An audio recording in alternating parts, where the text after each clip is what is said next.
Mi sarebbe piaciuto iniziare la puntata odierna come al solito parlando dei dilettanti, ma è doverosa comunque la nota riguardante anche i professionisti. Come tutti ben sanno, il calcio Catania è stato dichiarato fallito, pertanto vedremo adesso cosa succederà nei prossimi 30 giorni, ma il futuro si presenta sempre più incerto.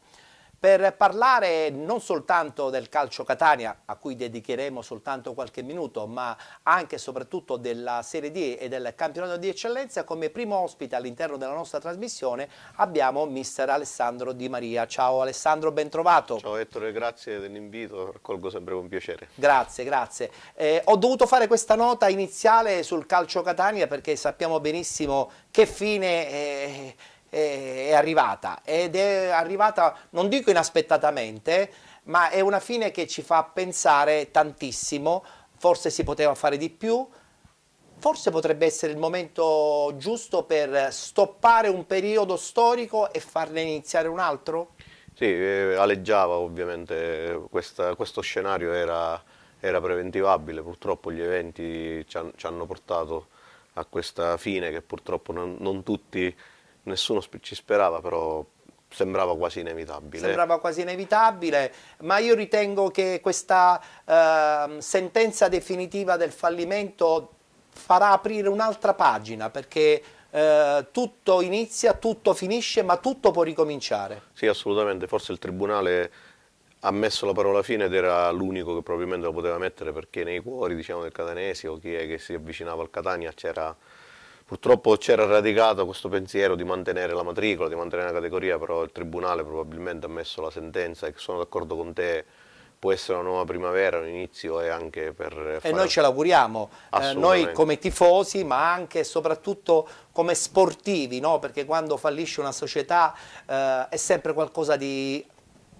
brutto, che ci amareggia tantissimo, e nei dilettanti per esempio succede spesso, ma quando succede tra i professionisti è un'amarezza tripla. Assolutamente, diciamo, un po' tutti siamo legati al Catania Calcio, chi per un motivo o per un altro, il cuore è ovviamente rosso-azzurro, Certo. e quindi speriamo veramente che il Catania possa rinascere a questo punto. Certo, Possa rinascere. ce l'auguriamo tantissimo. La maglia è quello che conta, i colori sono quelli che contano e il cuore ovviamente che mette il catanese. Io mi auguro veramente che il Catania possa rinascere e tornare ai fasti quelli del passato. Che tra l'altro merita, perché è una città che ama terribilmente il gioco del calcio, che ha amato terribilmente purtroppo la matricola, ma l'amore per la maglia rimarrà per sempre. Sì, anche se dobbiamo mettere un punto, le istituzioni probabilmente ultimamente sono stati sì vicino a Catania, ma probabilmente non hanno veicolato correttamente nelle scelte. Ecco, quest'estate forse quando si stava facendo il passo bisognava far ragionare un po' tutti e far capire che probabilmente questa fine la dovevamo anticipare anche prima e ripartire. Forse avremmo guadagnato anche qualche mese in più poi per progettare un possibile ritorno in una maniera più chiara. Sì, fermo restando che chi è che si è occupato del Catania quest'anno, cioè in primis Maurizio Pellegrino, che è uno che a mio parere esce tra virgolette da questa situazione probabilmente tra i meno responsabili, aveva costruito un organico di tutto rispetto. Il Catania sta facendo un campionato più che dignitoso ed è un peccato veramente. Ed è un peccato veramente, ma come si suol dire bisogna voltare pagina, e noi lo facciamo subito parlando del campionato di Serie D. Però prima mi sembra giusta e doverosa la domanda sull'FC Motta, no? Campionato di promozione importante per Alessandro e per una piccola realtà catanese che sta vivendo sicuramente una grande stagione. Siete al secondo posto. Che campionato è sin qui disputato per l'FC Motta, Alessandro? L'FC Motta sta disputando il campionato che si aspettava di disputare. Siamo una società che quest'anno raggiunge il 10° anno di vita, gestita da, diciamo, tra virgolette, anche in ambito familiare, perché i nostri dirigenti, molti sono parenti tra loro. La cittadina è anche una cittadina che vuole emergere, è una cittadina che farà di tutto quest'anno per portarsi in categoria superiore. È un obiettivo che stiamo cercando di perseguire e secondo me Già, stiamo anche già facendo... dall'anno scorso potevate tentare il grande salto, poi sappiamo benissimo il blocco dei campionati vi ha impedito quasi di festeggiare. Adesso questa nuova stagione però vi vede come antagonista il Real Aci, ma anche la Leonfortese, o sbaglio? Sì, assolutamente sì, Real Aci, Leonfortese, che adesso la classifica dice che Real Aci è stato più bravo di noi. Sì, però ancora il campionato è lunghissimo. Noi ci sentiamo altrettanto bravi e devo fare anche un plauso alla Leonfortese che sta facendo un gran campionato, d'altronde allenata anche da un allenatore che ovviamente non necessita di presentazioni. Dobbiamo anche citare, e io non perché li abbiamo battuti adesso di recente nell'ultima partita di campionato del girone d'andata, ma reputo l'Atletico Catania allo stesso livello nostro del Real Aci e Leonfortese. Sì, Una squadra infatti, costruita veramente bene. È stata una partita difficilissima quella di domenica, sì, assolutamente molto, sì, è stata molto dura, difficile. però come tutte le cose difficili, quando poi ottieni il massimo risultato, la gioia doppia. È doppia. Avremo modo comunque di ritornare a parlare del campionato di promozione insieme ad Alessandro nella parte finale durante questa sua permanenza qui a Penalty, perché con lui voglio parlare anche di Serie D e di eccellenza. Pertanto iniziamo subito con il campionato nazionale dilettanti.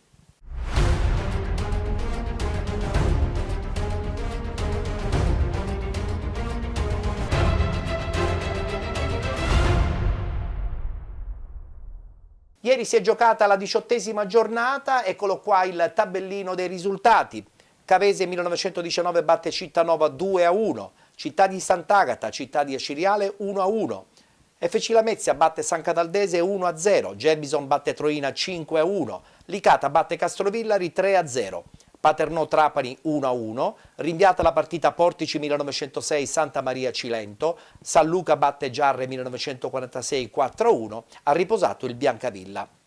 Guardiamo la classifica, 18ª giornata, in testa la conferma per il Città di Aciriale con 34 punti, 33 punti per la Gelbison e l'FC Lamezia Terme, 32 per la Cavese, 30 punti per il Paternò, con 27 Licata e Cittanova, con 26 Santa Maria Cilento, 23 punti Trapani e Città di Sant'Agata, con 20 quella San Cataldese, con 19 Portici 1906, 17 punti per San Luca e Castrovillari, Giarre 1946 con 8 punti, 6 punti per il Biancavilla, 4 punti per il Troina. Si ritorna in campo con l'anno nuovo, infatti saranno di nuovo tutti in campo giorno 9 di gennaio, eccolo qua il tabellino della 19ª giornata, Castrovillari Biancavilla, Città di Aciriale Cavese 1919, Cittanova Paternò, Trapani Real Aversa 1925, Giarre 1946 Licata, Santa Maria Cilento Gelbison, Rende Calcio FC Lamezia Terme, San Cataldese Portici 1906, Troina San Luca, riposerà il Città di Sant'Agata. Ed iniziamo a parlare soprattutto di questa Cavese che ritorna ad una meritata vittoria contro il Cittanova. Cavese che da più parti insomma era candidata, Alessandro, alla vittoria finale, poi si è trovata di fronte una Gelbison, una Città di Aciriale, un FC Lamezia ed è la conferma che i campionati per vincerli bisogna prima giocarli. Sì, hai ragione, la Cavese era tra le più accreditate quest'anno. Ha avuto una partenza diciamo non ottimale, almeno come continuità di risultati. Ieri ha fatto un risultato molto importante. Ovviamente tu hai citato quali sono le antagoniste e sono società diciamo di un certo livello. Beh, anche la Cavese stessa ha un blasone considerevole. Assolutamente, la ricordo in Serie B, così come ricordiamo i fasti della Lamezia e soprattutto la Cireale, una società a noi vicina. Gelbison in effetti è un paese che non è molto grande. Però è super organizzato, da più parti si dice che il gruppo dirigenziale è già pronto addirittura per la Lega Pro. Sì, abbiamo visto anche il mercato che ha fatto di riparazione, abbiamo visto anche la squadra che ha costruito e quindi certamente se la giocherà fino alla fine. Da dire che ha 2 gare in meno rispetto alla Cireale. Una Gelbison che in questo momento è attardata, ma hai detto bene, 2 partite in meno e 2 partite fanno, soprattutto nella zona di testa, no? Assolutamente. È vero, è vero. La vittoria della Cavese è stata importante perché ha giocato contro una squadra che ha dimostrato durante la stagione di meritare questa zona alta della classifica. Parliamo del Cittanova, di un allenatore siciliano, no? Pertanto è la conferma che anche spesso e volentieri le squadre poco accreditate comunque danno sempre filo da torcere alle squadre che hanno un blasone, no? Sì, assolutamente. Il campionato di Serie D, diciamo, tranne alcune compagini, è un campionato che ha riservato sempre risultati a sorpresa. Diciamo, poco fa non abbiamo citato tra le squadre di vertice il Paternò, che Certo, secondo me merita. farò un capitolo a parte perché io penso che da più parti ormai è confermato il ruolo di assoluta novità e rivelazione di questo girone. La squadra di Alfio ha dimostrato, giocando un grande calcio, di meritare ampiamente la zona alta della classifica. Sì, rivelazione alla squadra e rivelazione del mister, perché fare un salto come quello che ha fatto il nostro Alfio Torisi Non è facile. è un salto importante e probabilmente anche lui stesso sarà felice dei risultati che sta ottenendo. Io ovviamente sono molto amico con Alfio e sono contento, però Anche io. però credo che tutti noi, diciamo, vicini alle realtà, queste locali del Catanese, siamo tifosi perché effettivamente, diciamo, è come il sogno americano che si Sì, avvera. è vero, è quasi un sogno, è quasi un sogno. Bene, guardiamoci gli highlights, la vittoria della Cavese 2-1 contro il Cittanova.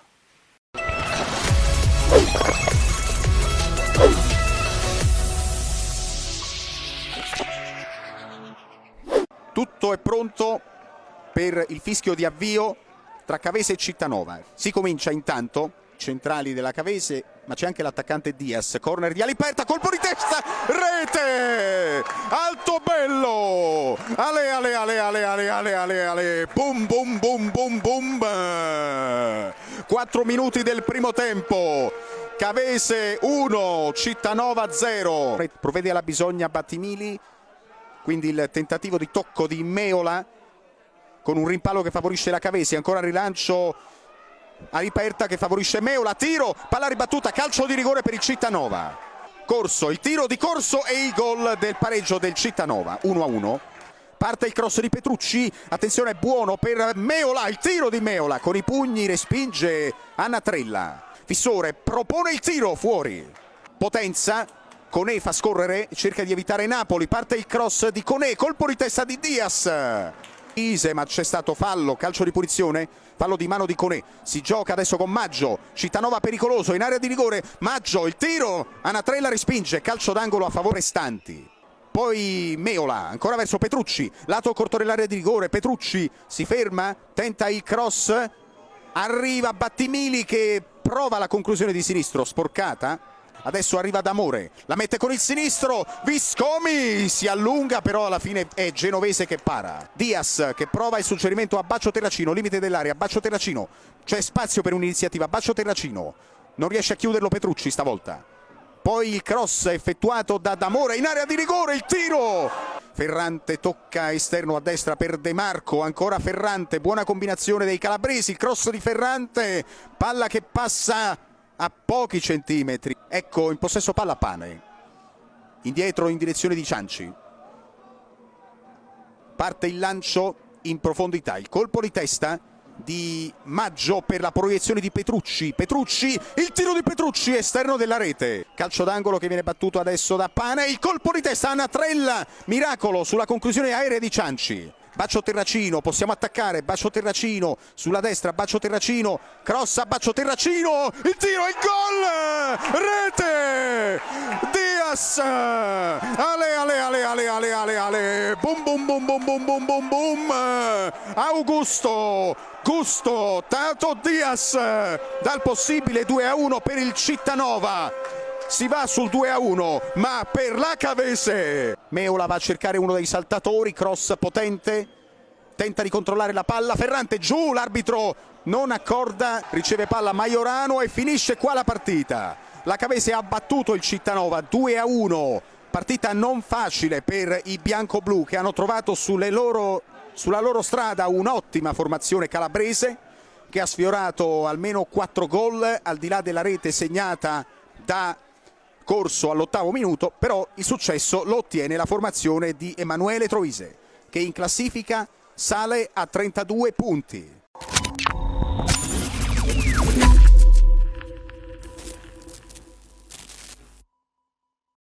In testa in questo momento abbiamo il Città di Aciriale, ha detto bene mister Di Maria, 2 partite in meno rispetto alla Gelbison, però poi andare a Militello contro il Città di Sant'Agata e portare via un punto non è neanche tanto facile, quindi conferma anche giocando fuori casa di essere una squadra solida. Sì, Sant'Agata e Militello che lo scorso anno ha fatto molta fatica, invece quest'anno è un campo certamente difficile andare a giocare a Sant'Agata e Militello. La Cireale credo che è una squadra che è abbastanza regolare nei risultati, ha fatto dei buoni risultati in trasferta, ha fatto dei buoni risultati sul campo. Io ho visto alcune gare, quantomeno gli highlights, non ho visto gare dall'inizio, poi è anche una squadra che in campo è messa anche bene, è una squadra che non molla un attimo e ha anche delle buone individualità. Una rosa forse un po' più ampia permetterebbe al mister di avere più scelta anche sui giocatori da utilizzare. Perché sì, in questo momento dicono appunto che la Ciriale non ha una grandissima rosa. Assolutamente sì, però ricordiamoci che la Cireale lo scorso anno, proprio in questo periodo, ha preso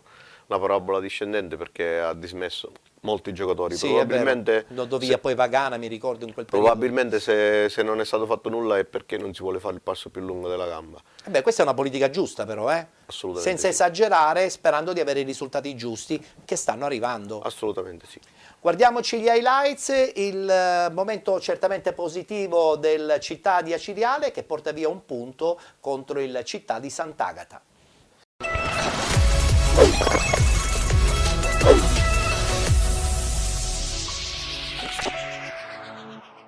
Il 2021 si chiude nel migliore dei modi per il Città di Sant'Agata che al Fresina ferma anche la corsa della capolista Acireale. Dopo il pari di domenica contro la Cavese, i biancoazzurri fermano un'altra big del campionato e lo fanno mettendo in mostra il solito carattere. Un Sant'Agata che ci prova subito, prima con il corner di Catalano smanacciato da D'Alterio e poi con il colpo di testa tentato da Cipolla che non trova lo specchio della porta. La risposta della Cireale al 18° con Savanarola che pesca in aria Piccioni, il cui tiro si perde di poco sul fondo. Non sbaglia invece un minuto dopo Savanarola all'esto a riprendere la respinta di Cannizzaro e col destro mettere alle sue spalle l'1-0 per i suoi e il suo terzo sigillo in campionato. Il Sant'Agata però non si perde d'animo e al 24° Brugnano serve in aria Lagna che non riesce ad agganciare. Insiste la squadra di Giampà e dopo il decisivo intervento di Cadili su Calafiore i biancoazzurri la potrebbero pareggiare al 34° ma Nemia spara incredibilmente fuori l'ottimo servizio di Alagna. Nel finale di frazione però è la Cireale ad andare a centimetri dal raddoppio con Correnti, la cui botta trova un super Cannizzaro a negargli la gioia del gol. Nella ripresa è ancora la formazione ospite a rendersi minacciosa con il colpo di testa di Piccioni che non trova la porta e Cristiani che in diagonale calcia fuori misura con l'azione che prosegue e Savanarola che dal fondo rimette in mezzo per Russo che di testa manda alto sulla traversa. Spinge ancora la squadra di De Senso che cerca la via del raddoppio ma i tentativi di Savanarola al minuto 53 e quello di Piccioni 60 secondi dopo non sortiscono l'effetto sperato. Il Sant'Agata non ci sta e al 61° il destro a giro di Catalano non trova la porta per questioni di centimetri. Bersaglio però che 2 minuti dopo centra Calafiore quando con una sassata dal limite dell'area fulmina D'Alterio facendo così Città di Sant'Agata 1, Città di Acireale 1 e Fresina in delirio per la splendida rete messa a segno dal centrocampista bianco-azzurro che rimette tutto in perfetto equilibrio. Poi la Cireale prova a vincere la partita con le conclusioni di Piccioni al 22° ma il suo tiro al volo si perde a fil di palo e Garretto 3 minuti più tardi che di testa non inquadra il bersaglio grosso, ma nel finale è invece il Sant'Agata ad andare vicino al gol vittoria con Catalano che al minuto 83 centra la traversa direttamente dalla bandierina e all'87° sfiora l'incrocio dei pali dalla lunga distanza. Prima del triplice fischio infortunio per il calciatore santagatese Capone costretto a lasciare il rettangolo di gioco in ambulanza. L'1-1 finale consegna al Città di Sant'Agata il punto numero 23 che proietta i biancoazzurri al 10° posto a +6 sulla zona play-out, mentre la Cireale mantiene comunque il primato con 34 punti.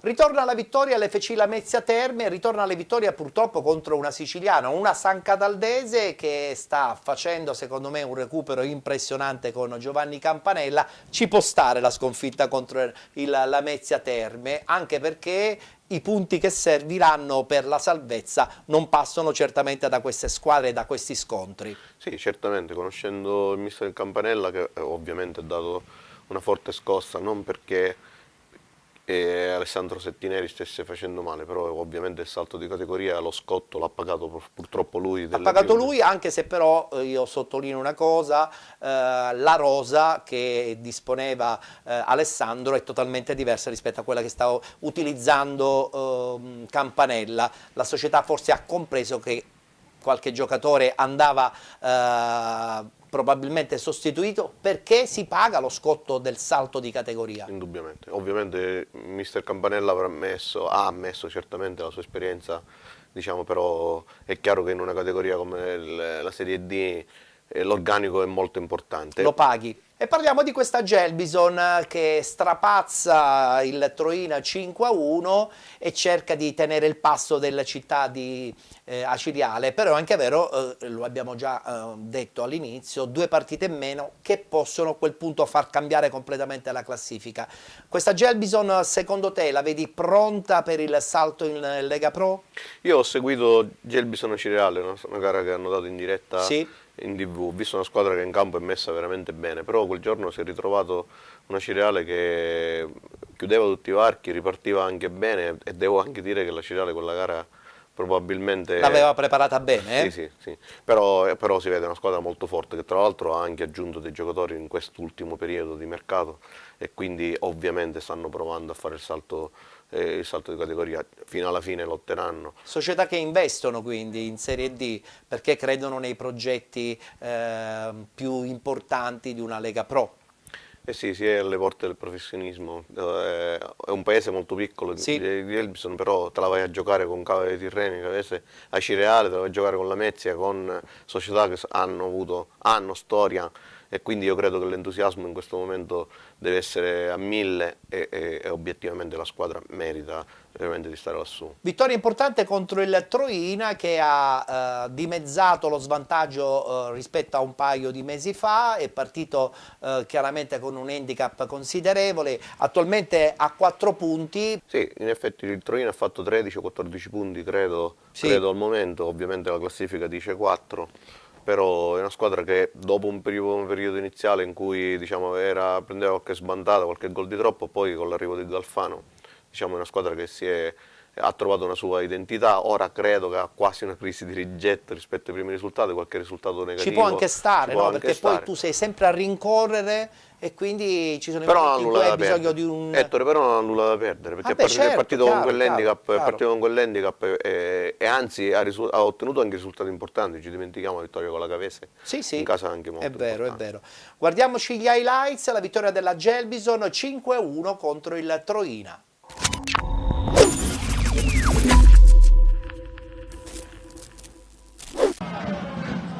Chinnici va a saltare l'uomo, Chinnici prova la conclusione, ottima la giocata di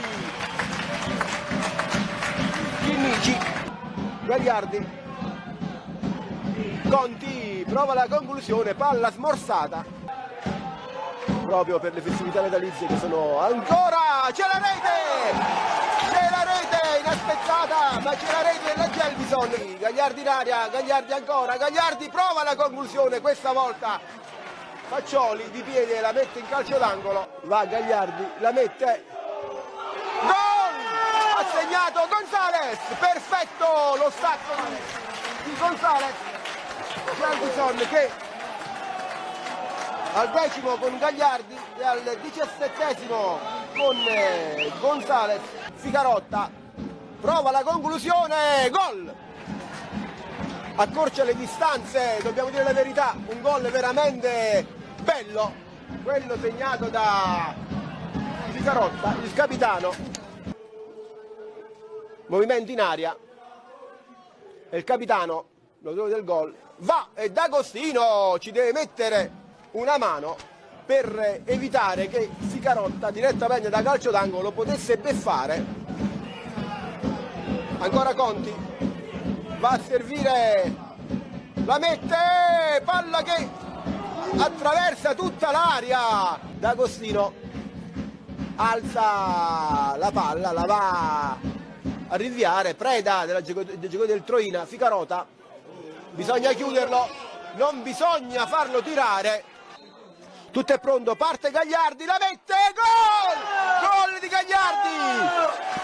Barbetta, l'esecuzione di Gagliardi che al 40° porta la Gelbison sul 3-1, doppietta di Bomber Gagliardi, D'Agostino Gonzales Gagliardi, Barbetta Conti Chinnici, e intanto Oggiano con un tiro che viene deviato ottiene un calcio d'angolo, scatta ottimamente questa volta Chinnici, si allarga Gagliardi, va a servire Oggiano, Sparacello prova la conclusione, questa è una bellissima giocata, Sparacello prova la conclusione, gol! Sparacello! Appena avevo detto, riparte la Gelbison, buca il numero 5, c'è Faella, gol di Faella, anche Faella si iscrive, ancora il Troina, D'Agostino va a chiudere ottimamente su Buafas, barriera folta, parte,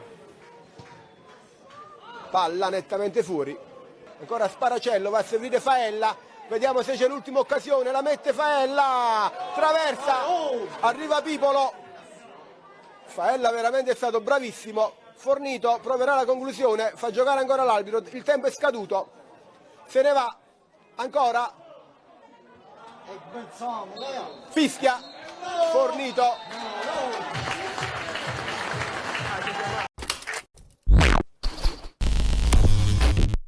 Si conferma in casa un vero e proprio rullo compressore. Parliamo del Licata di Pippo Romano, Licata che sta assaporando questa zona alta della classifica, soprattutto grazie anche ai risultati interni, un terreno di gioco che diventa quasi un fortino, no? A farne le spese, per esempio, ieri è stato il Castrovillari, però dietro c'è una preparazione, c'è un modo di stare in campo alla Romano che conferma la qualità e l'esperienza di un allenatore che per la categoria secondo me fa anche la differenza. Sì, Romano è un allenatore di categoria, ma alle spalle c'è Giovanni Martello che è un direttore sportivo che onestamente è uno che la categoria la conosce molto bene. Non dimentichiamoci che la coppia d'attacco del Licata sono entrambi i capocannonieri del girone. Sì. C'è Minacori, poi non ricordo il nome dello straniero, il ragazzo di colore che è una furia. Quindi è una squadra, io li ho visti giocatore per una mezz'oretta giocare a Biancavilla, è una squadra che gioca molto bene e merito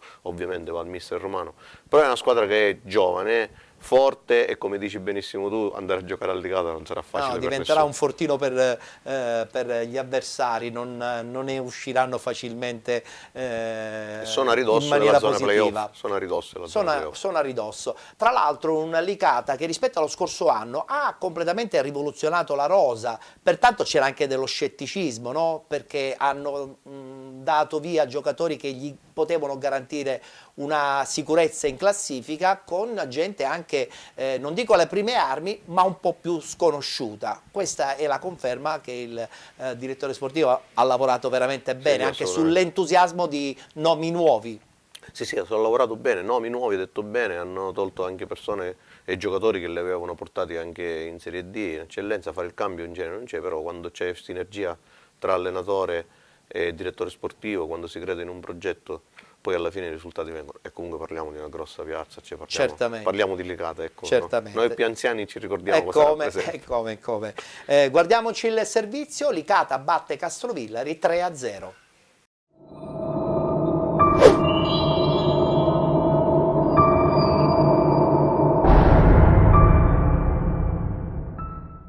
Stadio Dino Liotta, 18° turno del campionato di Serie D per il girone in campo Licata e Castrovillari, penultimo turno del girone di andata, ultimo per l'anno solare 2021, un Licata che sin qui ha inanellato 4 vittorie e 3 pari tra le mura amiche, reduce dalla vittoria rotonda per 4-2 al Silvio Proto di Troina, la compagine di mister Pippetto Romano ospita un Castrovillari, reduce dal turno di riposo forzato e scambio di cortesia anche tra mister Romano e mister Colle. Passiamo dunque al film di questa sfida grazie alle immagini a cura di Ezio Savone.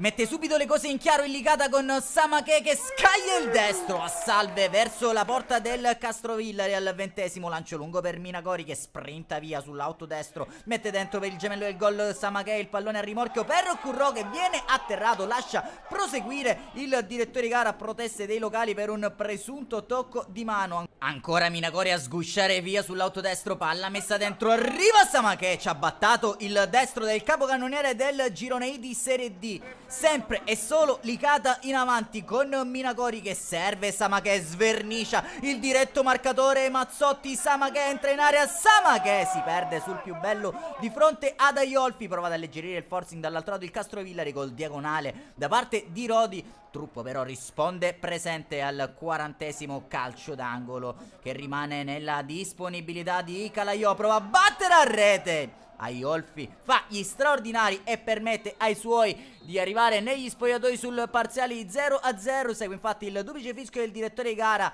Pallino del gioco saldamente nelle mani della compagine giallo-blu e sin qui non è riuscita a capitalizzare la gran mole di gioco prodotta. Lo farà dopo appena 2 minuti dal rientro in campo delle due formazioni. Candiano gestisce bene, palla dentro per Currò che sigla la terza rete in maglia giallo-blu, classe 2003. Stefano Currò fa impazzire il Dino Liotta, Onessazio in Licata, Caccetta serve Minacori, dipinge per Stallassoare che rimette dentro il pallone in favore del compagno di reparto che si divora il gol del 2-0. Un Licata però famelico con Caccetto che dopo un rimpallo serve Minacori, si coordina Calogero, Minacori non trova la nona rete in campionato, sempre solo Licata in avanti. Candiano per l'inserimento di Samake, Samake con l'esterno del destro colpisce il legno. Castrovillari come un pugile ferito all'angolo si difende come può. Minuto 62, punizione splendida di Candiano, vola Iolfi. Sul prosieguo dell'azione lo stesso Candiano riesce a mettere il pallone a rimorchio, lì dove arriva Currò, leva la sicura al destro,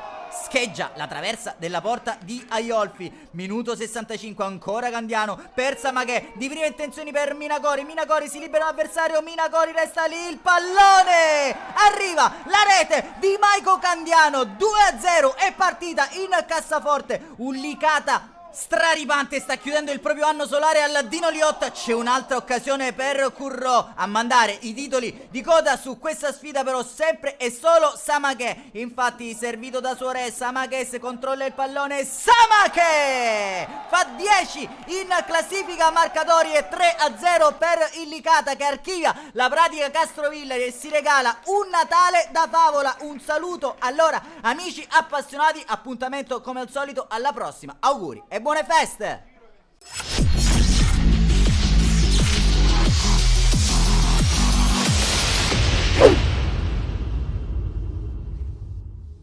Lo abbiamo detto poc'anzi, il vero e proprio momento positivo del Paternò è confermato dall'ennesimo risultato positivo di ieri contro il Trapani, ma soprattutto una classifica certamente un po' inaspettata. Un Paternò di Torrisi che gioca bene a pallone, gli addetti ai lavori stravedono a questo punto per il modo con cui Alfio prepara e vive le partite. La rivelazione dei risultati lo hanno catapultato nella zona altissima della classifica, la conferma che se si lavora bene già nel periodo estivo i risultati arrivano. Strianese ha fatto un grande lavoro, Mazzamuto ha fatto sicuramente tesoro della sua esperienza per dare tranquillità ad un ambiente che adesso è un po' galvanizzato. Parlare di Lega Pro mi sembrerebbe un po' esagerato, però sono le basi per la prossima stagione. Io leggo così la situazione del Paternò. Assolutamente, Alfio non è una novità, la sua gestione è una novità perché bisogna dire che negli ultimi anni ha sempre dato un'impronta alle sue squadre, erano facilmente riconoscibili e ha riportato il suo calcio, e ha portato il suo calcio anche in una compagine difficile, una piazza difficile, certo, perché sappiamo benissimo affamata tra l'altro. Cosa vuol dire.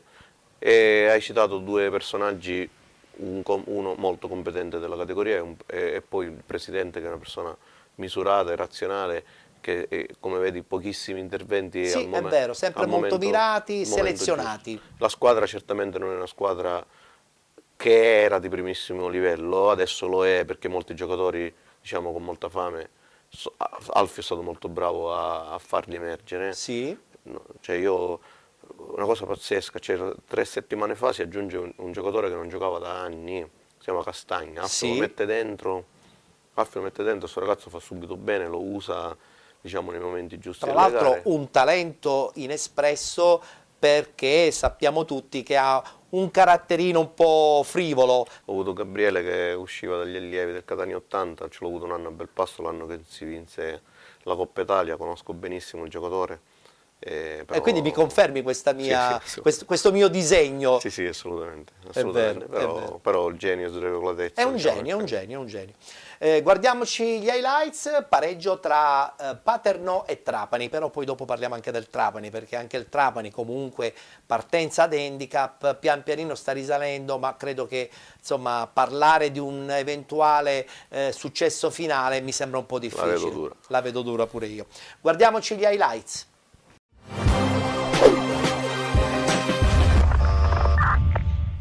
Sportivi paternesi, amici di Trapani, buon pomeriggio dallo stadio Falcone Borsellino. Siamo qui collegati per la 18ª giornata del campionato di Serie D e oggi abbiamo un turno infrasettimanale in occasione del Santo Natale. Di fronte si troveranno il Paternò e il Trapani. Vediamo Lupo e partiti. Camarà si accentra, perde però il pallone. Pallone che diventa pericolosissimo. Ecco il Trapani. Palla per il numero 11. E la parata di Latella. È stato De Felice. Mangiameli. Puglisi. Puglisi penetrazione per Foderaro. Foderaro controlla. Gli viene tirata la maglia, ma l'arbitro fa continuare. Ma c'è Cangemi. Basualdo. Rizzo. Ecco Rizzo per Basualdo e c'è il gol del Paternò, con Thomas Martinez. Basualdo, 8° minuto di gioco. Foderaro controlla, il problema di girarsi, lo fa in questo momento, vince un contrasto dal pallone a centro per Camarà al volo. Rizzo cambia tutto il gioco per Foderaro. Ecco Foderaro, tiro di Foderaro e deviazione ancora per Russo sta per entrare in aria. Contrastato da Visconti, ancora Russo e pallone sulla traversa. Camarà per Rizzo, ecco Rizzo controlla, tiro di Rizzo, tenta il pallonetto, tiro di Russo, deviazione e palla che Latella riesce a parare. Buon tempo Basualdo, buon tempo, sbaglia buon tempo, c'è De Felice, ma è bravo Basualdo. E Musso, colpo di testa e Trapani vicinissimo a sfiorare il gol del pareggio. Buffa allarga il gioco e buon tempo lo salva. Ancora il Trapani, deviazione di Latella e calcio d'angolo. Oliveira, c'è il gol di Musso, 67esimo. Buffa, sbaglia, c'è il Trapani, torna il tiro di Musso. Pallone per Mascari che per poco non anticipa Maltese, c'è però il Paternò con Castorina per Rizzo entra in area, ecco Rizzo ancora si gira, palla per Castorina e proprio in questo istante l'arbitro decreta, l'arbitro che è stato fin qui il peggiore in campo, decreta la fine dell'incontro tra Paternò e Trapani, è finita 1-1. Primo tempo sicuramente a favore dei rossazzurri, secondo tempo si è visto un buon Trapani. Ci risentiamo per la prossima partita.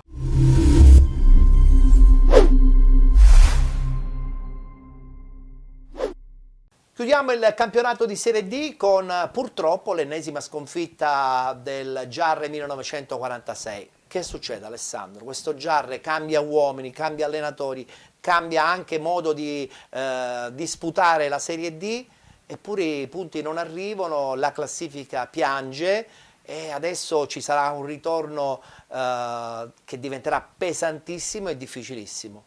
Sì, se facciamo un passo indietro, quest'estate tutti gli addetti ai lavori davano il Giarre tra le squadre favorite alla vittoria finale, pur Qualche acquisto importante l'avevano fatto, su pur tutti Cannavò. pur essendo promosso. Certo, Cannavò è stato un giocatore, diciamo, che la categoria l'aveva fatta anche bene alligata. Purtroppo si sta provando a cambiare quello che la regola del calcio dice l'allenatore, è arrivato Infantino, è tornato Cacciola, si sta cambiando tanto anche nel parco giocatori, ma probabilmente è questo in questo momento che non sta dando risultati, continuo cambio negli spogliatoi, continuo cambio di organico. I tempi sono troppo stretti, la squadra non riesce ad amalgamarsi Io in auguro tempo. al Giarre che alla ripresa del campionato adesso di sfruttare questo periodo di pausa, ripresa del campionato possa ripartire, Certo. anche se la distanza sta cominciando a diventare importante. Guardiamo il servizio, la vittoria del San Luca 4-1 proprio contro la squadra di Gaspare Cacciola.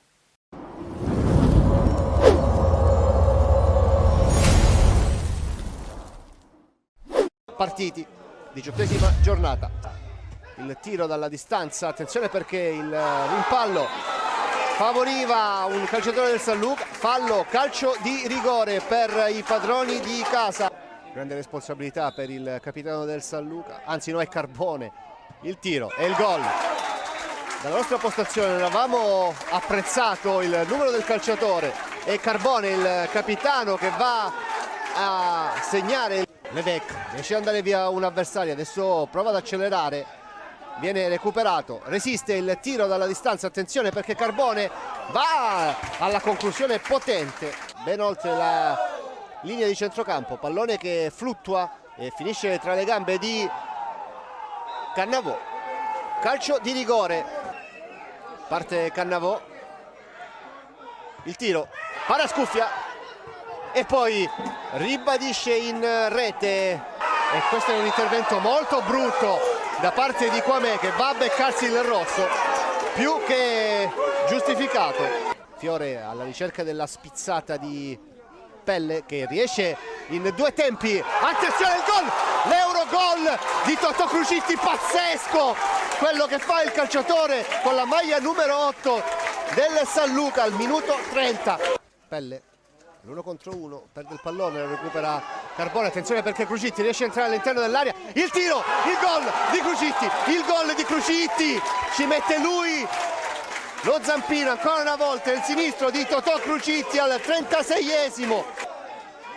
Levesque che subisce il ritorno di un difensore del Giarre, rimane in piedi, riesce ad andare al cross, attenzione perché sul secondo palo c'era Crucitti, prende però la traversa. Confusione sulla tre quarti, prova a sbrogliare la Pelle che se ne va, entra all'interno dell'area di rigore, potrebbe tirare, lo fa. La possibilità per Pelle di andarsene sull'out di destra, scavalca un primo uomo, cade in area di rigore, rigore netto per il San Luca. Che parte contro Giannini, il tiro e gli fa il cucchiaio che però gli riesce in parte e gol. Finisce adesso la partita San Luca Giarre 4-1 per i padroni di casa in un match senza storia.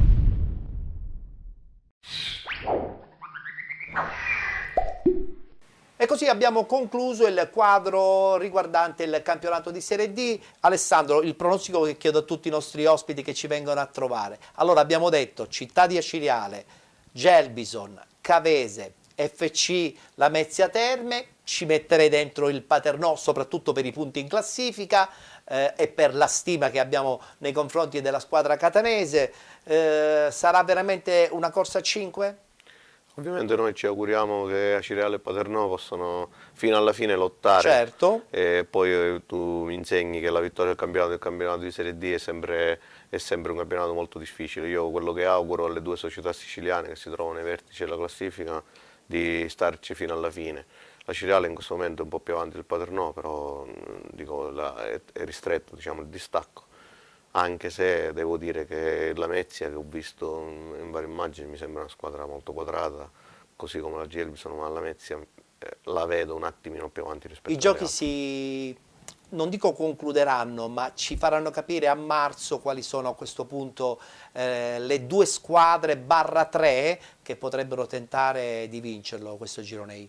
Sì, il calendario, diciamo, sarà molto importante, come citavamo poco fa, ci sono dei campi in Campania sono molto difficili, molto caldi, molto caldi, ecco la parola giusta. Se deve andare a fare punti fuori casa nelle ultime gare, diciamo, potrebbe essere un problema, quindi il fattore campo secondo me è un aspetto che è molto importante. Ebbene, Bene, a questo punto ci fermiamo, abbiamo una breve pausa pubblicitaria, tra poco ritorniamo in studio con mister Alessandro Di Maria e parleremo dei 2 gironi del campionato di eccellenza.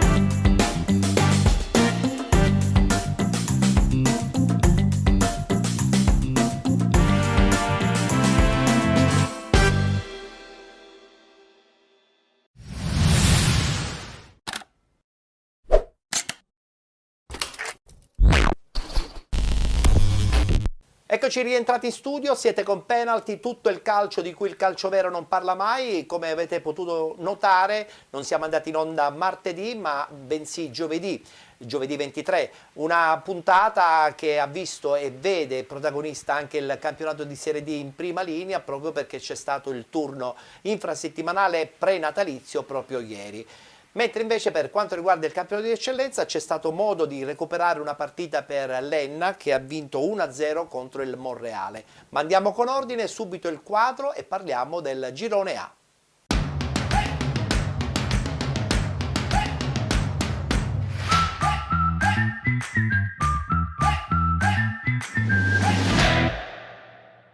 Chiaramente parliamo della giornata che si è disputata domenica ed è stata la 15ª. I risultati sono i seguenti: Enna Calcio batte Acragas 2018 1-0, Monreale Castellammare 0-0, Nis FC Mazzarese.2 1-1, Pro Favara Casteltermini 0-0, Unitas Sciacca Parmonval 2-2, Don Carlo Misilmeri batte Dolce Onorio Marsala 1-0, Mazzara Calcio batte Cus Palermo 1-0 ed infine Canicattì batte Oratorio San Cile e San Giorgio 2-1.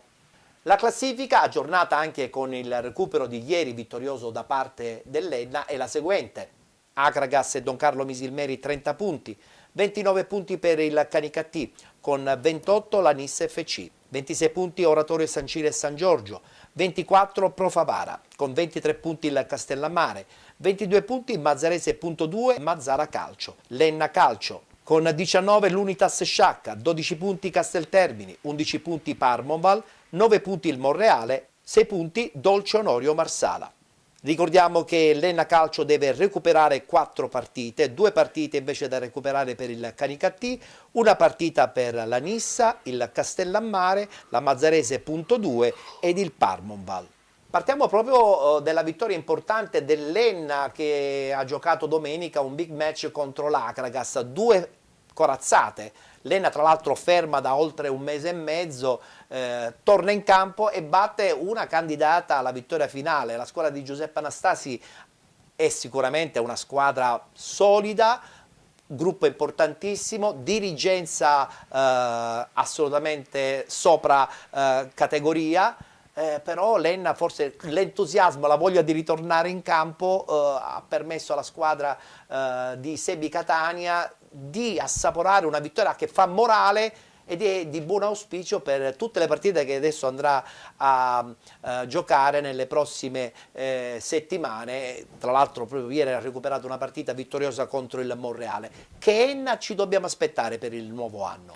Intanto partiamo dal presupposto che non era facile tutto questo fermo, questa sosta da parte dell'Enna forzata, riprendere e giocare in casa con l'Acragas. È anche vero che aveva aggiunto qualche giocatore in settimana come rinforzo. Sappiamo che l'Enna è una squadra che è allenata anche bene, conosciamo il carattere di Sebi Catania e abbiamo visto anche con un 1-0 tra virgolette risicato, però molto importante, soprattutto adesso che l'Enna dovrà recuperare molte gare, 4 gare, per cercare di reinserirsi, diciamo, in un discorso, diciamo, perché dal punto di vista atletico chiaramente certamente allenarsi ad Enna non è mai facile, freddo, nebbia, neve, per cui poi devi essere tonico per andare ad affrontare quasi ogni 3 giorni una partita. Assolutamente, e l'Acragas ovviamente non è l'ultimo arrivato, sta facendo un gran campionato, così come sta facendo un gran campionato anche il Canicattì e l'Oratorio San Giro e Giorgio, sono squadre queste che sono anche in Coppa Italia, quindi ovviamente diciamo, un risultato molto importante. Guardiamoci il servizio con le interviste post partita tra Enna e Akragas, vittoria appunto per la squadra di Sebi Catania 1-0.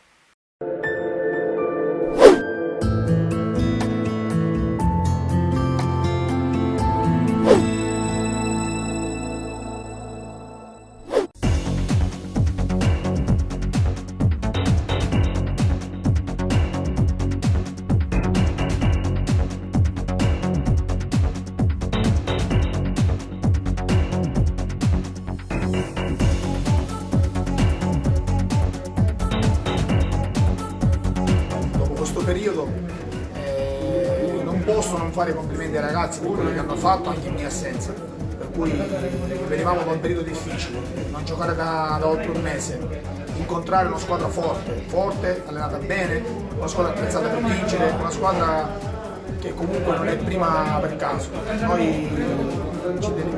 Io posso fare solo i complimenti ai ragazzi perché oggi era una partita da vincere col cuore, da vincere battagliando, era una partita da vincere vincendo i duelli e io credo che oggi ne abbiamo vinti tanti, per cui siamo contenti, siamo soddisfatti, andiamo avanti per la nostra strada, lunedì già siamo in campo a preparare la partita di mercoledì, per cui non abbiamo tempo da perdere, questa va agli archivi, sono 3 punti pesanti.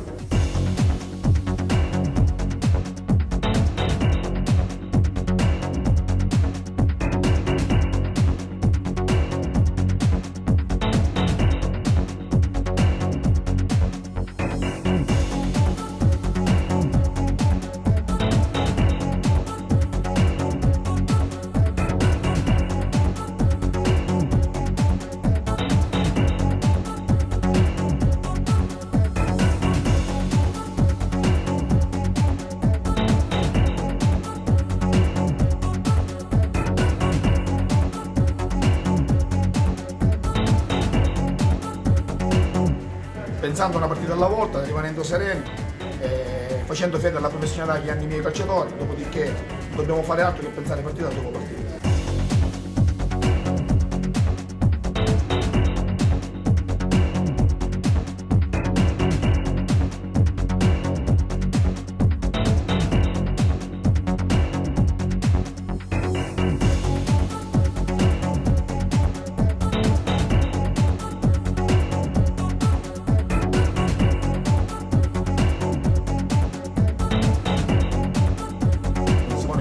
L'ha dimostrato oggi, l'ha dimostrato Bulerrallo che è entrato e ha fatto il suo.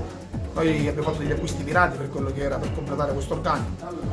Mi dispiace molto l'infortunio di Simone, speriamo che non sia niente di grave. E poi ti ripeto, noi abbiamo il più grosso complimento che faccio alla società e al direttore è quello che in questo mercato, dopo un mese di inattività, siamo riusciti a tenere tutti i nostri calciatori, addirittura uno si è andato in Serie D, per cui significa che questa società in estate ha lavorato abbastanza bene. Dobbiamo avere fiducia, dobbiamo avere serenità. Oggi avevamo pure il nostro pubblico, speriamo che le prossime partite siano ancora più numerose. Per quanto mi riguarda io già ho la testa a questi 38 minuti con il Monreale.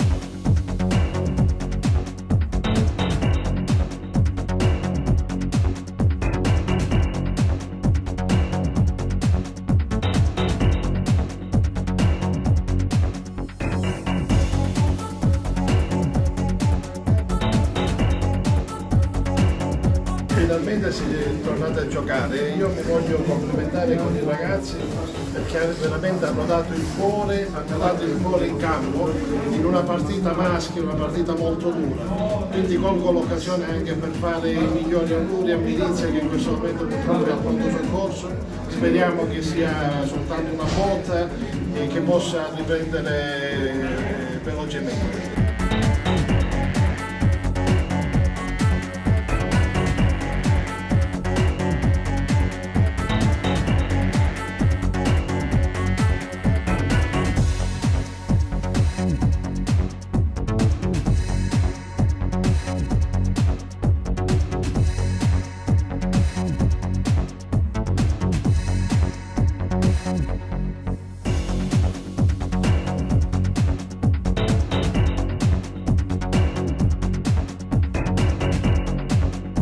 Noi lo facciamo per la città e oggi voglio dire un grazie anche al numeroso pubblico che è stato presente e che ha fatto la differenza. Dal primo minuto sino al 52esimo minuto abbiamo finito con 7 minuti di recupero, abbiamo veramente sentito il sostegno e avvertito il sostegno del pubblico presente. Questo fa la differenza, noi facciamo la differenza quest'anno grazie anche al pubblico che verrà e sarà presente.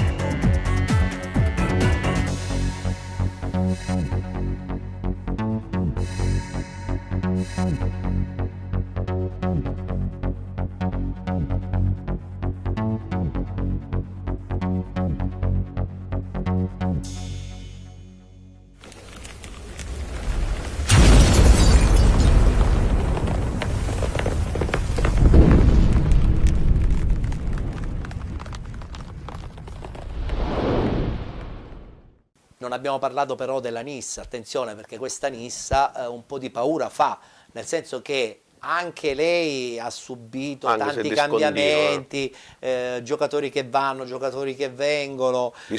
Discontinua. Se trova però continuità probabilmente può dire la sua in questo campionato, perché comunque in classifica è lì, 28 punti, una partita da recuperare, voglio dire, la squadra del presidente Giammusso è comunque anche lei candidata alla vittoria finale. Sì, assolutamente, parliamo anche di un grosso centro e parliamo anche di una società che quest'estate, diciamo, si è rinnovata e continuamente, diciamo, le cronache riportano continui rinnovamenti in rosa. Ovviamente non è facile. Soprattutto per l'allenatore poi, tu ne sai qualcosa? Non è facile, però ovviamente è una squadra che punterà certamente quantomeno ai playoff.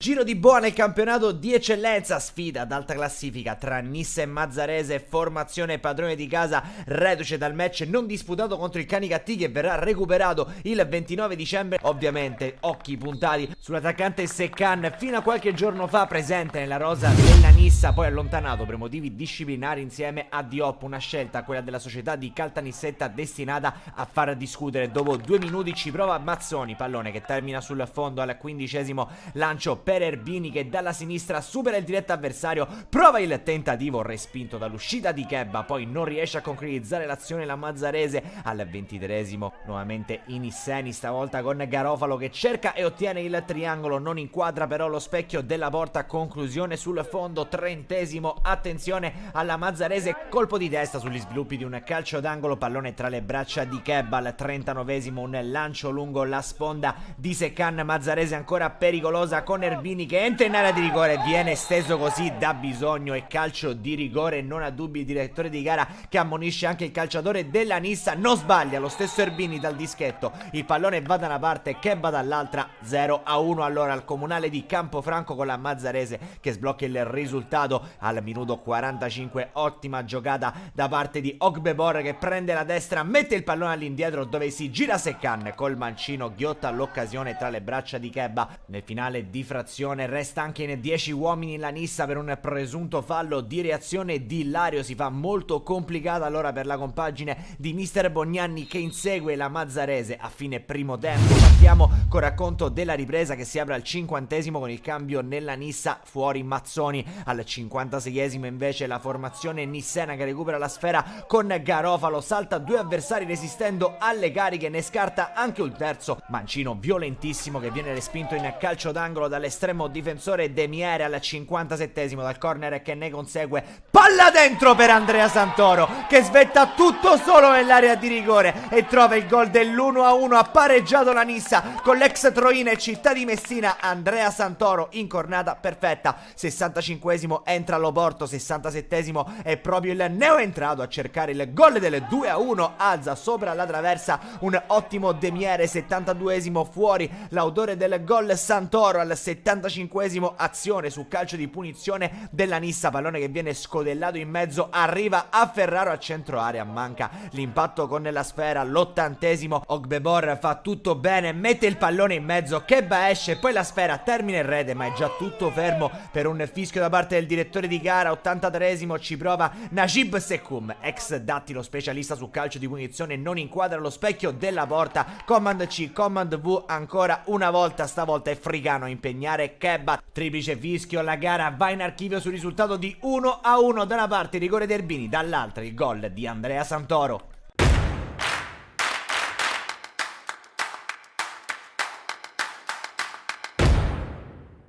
È stata una grande partita oggi, abbiamo giocato 10 contro 11 per tutto il secondo tempo.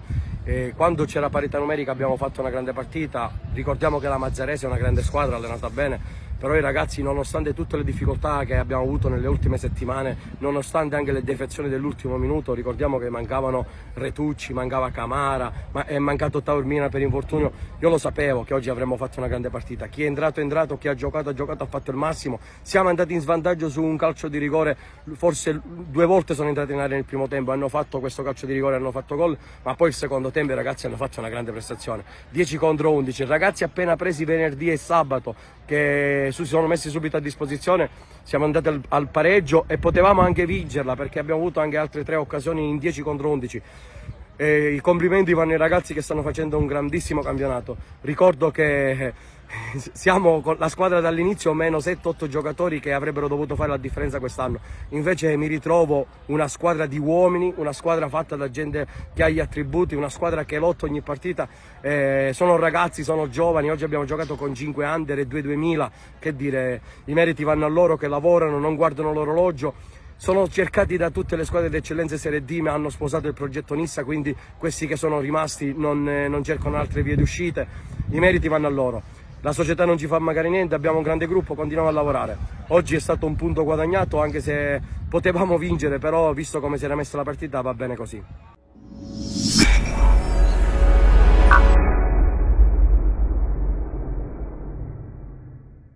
Altra blasonata società sicuramente è l'Unitas Sciacca, che insomma quest'anno ha deciso di salvare la categoria, nel senso che non hanno pretese, però è anche vero che in società si parla già per la prossima stagione di puntare in alto. Sappiamo benissimo tra l'altro che l'Unitas Sciacca la Serie D l'ha fatta a grandi numeri anche negli scorsi anni.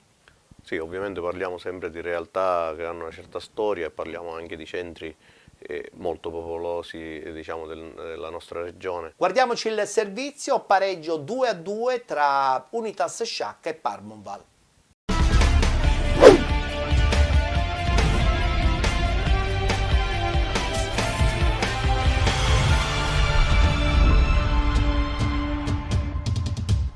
Bentrovati allo Stadio Gurrera da Giuseppe Recca con le immagini di Davide D'Amico. I neroverdi chiudono il girone di andata davanti al proprio pubblico affrontando i palermitani della Parmonval, squadra che in classifica è 10 punti dietro. Lo Sciacca punta al ritorno alla vittoria tra le mura amiche che manca dal 6 novembre dal successo con il Casteltermini. Gli ospiti vogliono conquistare finalmente un risultato positivo in terra agrigentina dopo le sconfitte consecutive di Canicattì, Favara e Agrigento. Lo Sciacca nel primo tempo soffre non poco contro un ottimo Parmonval che si chiude e lascia pochi varchi in avanti. Sono gli ospiti per primi a farsi vedere al 21esimo quando Faulisi spara alto tutto solo davanti alla porta. Al 29esimo, alla seconda apparizione nella metacampo saccense, la Parmonval passa in vantaggio con Serio che chiude con una bella rete, un'azione scaturita da una ripartenza dopo un tentativo senza risultato dello Sciacca. Il primo tempo termina con lo Sciacca che al 38esimo con De Giovanni tira forte ma conclude alto su ottimo assist di Sant'Angelo. Nel secondo tempo il tecnico Salvo Crivello lancia in campo Galluzzo al posto di De Giovanni e giocando con maggiore determinazione lo Sciacca ottiene il pareggio al 49esimo con Sant'Angelo ben servito da Coco dopo una precedente buona intuizione in avanti di Galluzzo. La rete dà fiducia allo Sciacca, la squadra tenta nelle azioni successive di mettere sotto un avversario che appare stordito dalla veemenza saccense, ma non si tira indietro la Parmonval al 53esimo in contropiede. Carioto si presenta solo davanti ad Amico, bravo ad anticiparlo al momento della conclusione. Con le immagini passiamo al 58esimo quando i neroverdi vanno vicinissimi al vantaggio. Galluzzo riprende una respinta di Tarantino su punizione di Licata ma tira alto sulla traversa. Ci prova poi Doiaga su punizione al 60esimo ma il suo tiro di sinistro preciso e angolato trova il portiere pronto alla deviazione in calcio d'angolo. Al 78esimo ancora Galluzzo in avanti, ma il portiere riesce a contrastarlo prima del tiro in aria e l'attaccante Saccense rimane a terra leggermente contuso.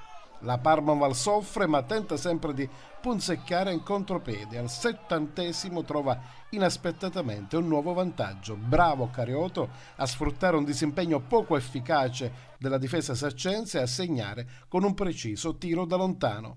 Dalla panchina a quel punto Crivello si gioca il tutto per tutto, schierando una squadra più offensiva ed esponendosi al contropiede. Il suo coraggio viene premiato con la rete del pareggio di Pasquale Galluzzo su rigore assegnato dall'arbitro dopo l'atterramento di Torres su azione d'attacco dalla fascia destra. 2-2. Nei 5 minuti di recupero assegnati dal direttore di gara, i calciatori neroverdi continuano a cercare la via della rete, ma si devono accontentare alla fine dell'ennesimo pareggio, il 7° in questa prima parte della stagione. Il campionato di eccellenza adesso si fermerà per le festività natalizie, si tornerà in campo il 9 gennaio sempre al Gurrera nel derby con l'Acragas.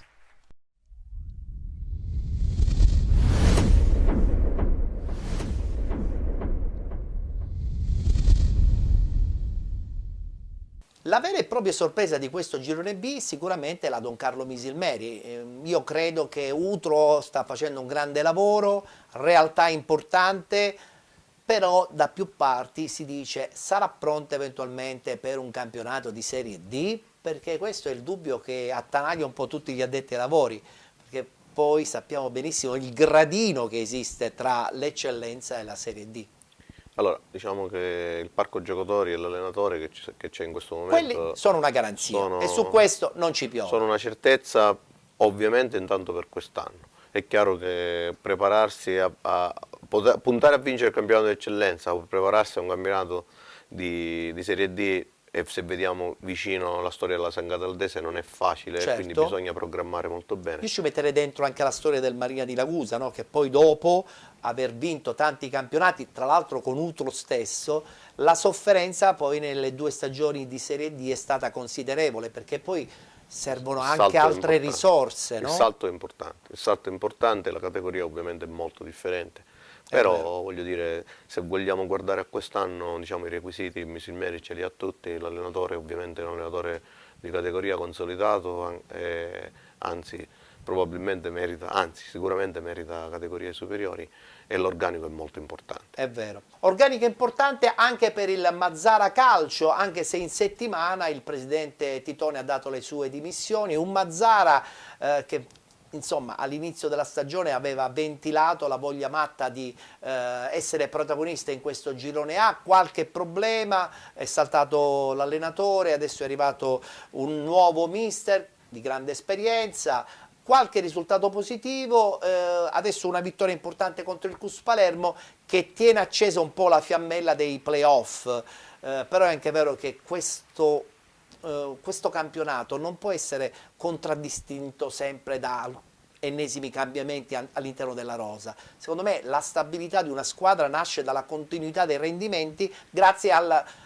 continuo impegno da parte degli uomini che debbono costruire la società. Sì, altra nobile decaduta, diciamo, il Mazzara, ti dici, secondo me mi trovi perfettamente d'accordo, purtroppo non è mai facile cambiare sempre, diciamo, i commensali in tavola e farli coesistere, quindi la continuità delle persone, la continuità di chi che gestisce è molto importante, le porte troppo diciamo, aperte, scorrevoli, basculanti, purtroppo nel calcio non sempre sono produttive. Tra l'altro mister Domenicali comunque sta dando un gioco a questa squadra che ha raggiunto anche la semifinale di Coppa Italia.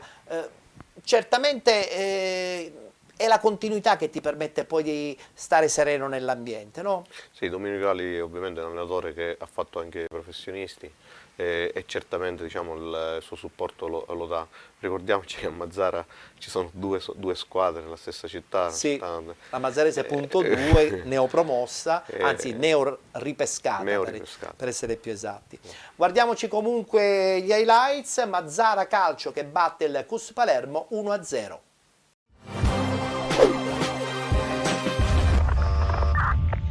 Maniscalchi che avanza alla ricerca del pallone, entra in aria il numero 7, prova il tiro col sinistro, respinge Mortillaro con il piede, palla in mezzo per Guaiana che non riesce a stoppare, poi Melia sotto porta, manda incredibilmente alto, tira in proiezione offensiva, azione sviluppata sulla destra, Maniscalchi per Bulades che entra in area, ancora Maniscalchi controlla, prova il tiro, con la battuta del calcio di punizione ci prova invece il numero 8, Guaiana adesso cerca sulla destra Bulades, il numero 2 mette in mezzo col destro, c'è Bage che ci prova di testa, palla di poco alta, Bate adesso guadagna qualche metro e cerca il lancio in avanti per Guaiana che mette giù col petto in aria, poi prova il diagonale con il destro, Mortillaro si distende e respinge, Maniscalchi che col sinistro prova a mettere in mezzo dove c'è Guaiana che stacca da solo e la sblocca Simone Guaiana!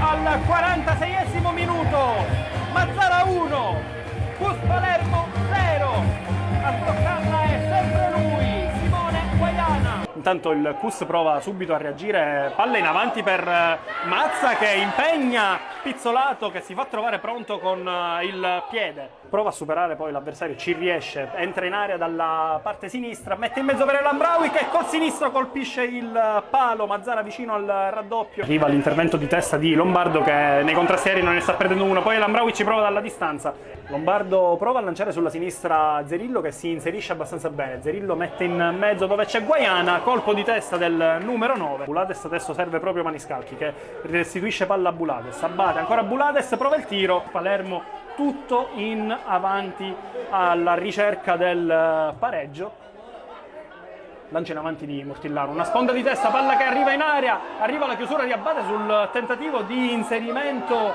arriva adesso il triplice fischio dell'arbitro, Mazzara batte Cus Palermo 1-0 e vola in classifica a 22 punti.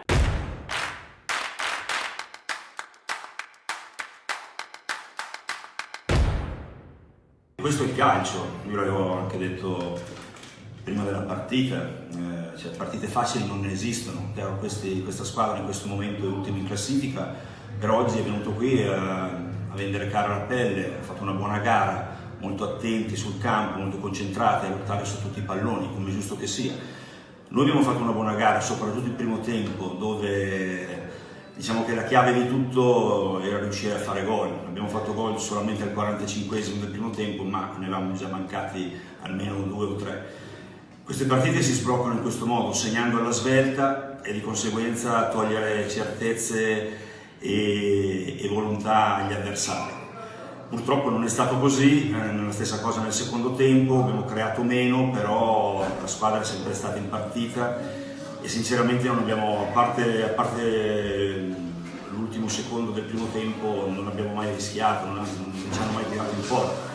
Quindi questo è un dato molto positivo, però quello che io ho detto anche ai ragazzi, noi abbiamo dei margini di miglioramento importanti e questo dobbiamo assolutamente arrivare a dove voglio io.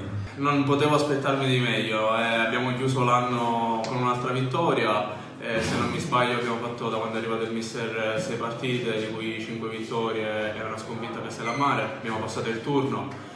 Molti compagni e comunque tutta la società siamo contenti di quello che stiamo facendo e ancora di più io che comunque anche oggi con un mio gol abbiamo vinto la partita e portato a casa i 3 punti.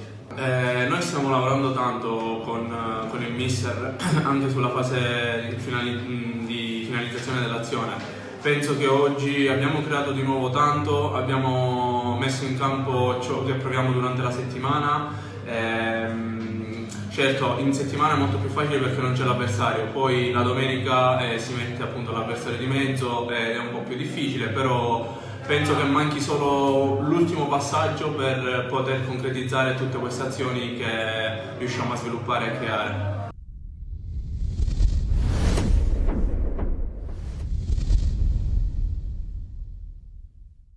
E per concludere il girone A del campionato di eccellenza parliamo di questo Canicattì.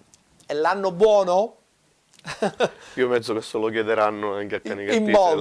In molti. Ovviamente da molti anni che ci prova, da molti anni che investe tantissimo, da molti anni che diciamo coinvolge anche persone per figure importanti. Però attenzione Alessandro, e questo credo che sia anche una cosa positiva per il mondo degli allenatori. Quest'anno si sono affidati ad un giovane, Lillo Bonfatto, che evidentemente ha messo questa sua energia e questa sua fame, che forse probabilmente con gli altri allenatori già affermati non veniva raccolta dalla società, dalla stessa squadra.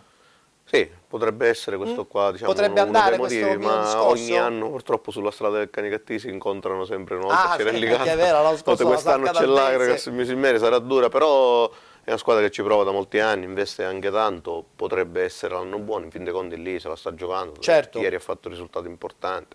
Sì, è vero, tra l'altro devono anche recuperare 2 partite in classifica, pertanto insomma potrebbe già addirittura essere lei in questo momento la leader del girone A del campionato di eccellenza. Tra l'altro vince una partita non certamente facile contro l'Oratorio San Ciro e San Giorgio, vera e propria rivelazione di questo girone A. Sì, ovviamente. Che ha eliminato l'Agragas tra l'altro in Coppa. Quindi parliamo ovviamente di un confronto diretto, dobbiamo considerarlo, e quindi risultato importante. Guardiamoci subito il servizio, vittoria fuori casa del Canicattì 2-1 proprio contro la squadra di Marineo.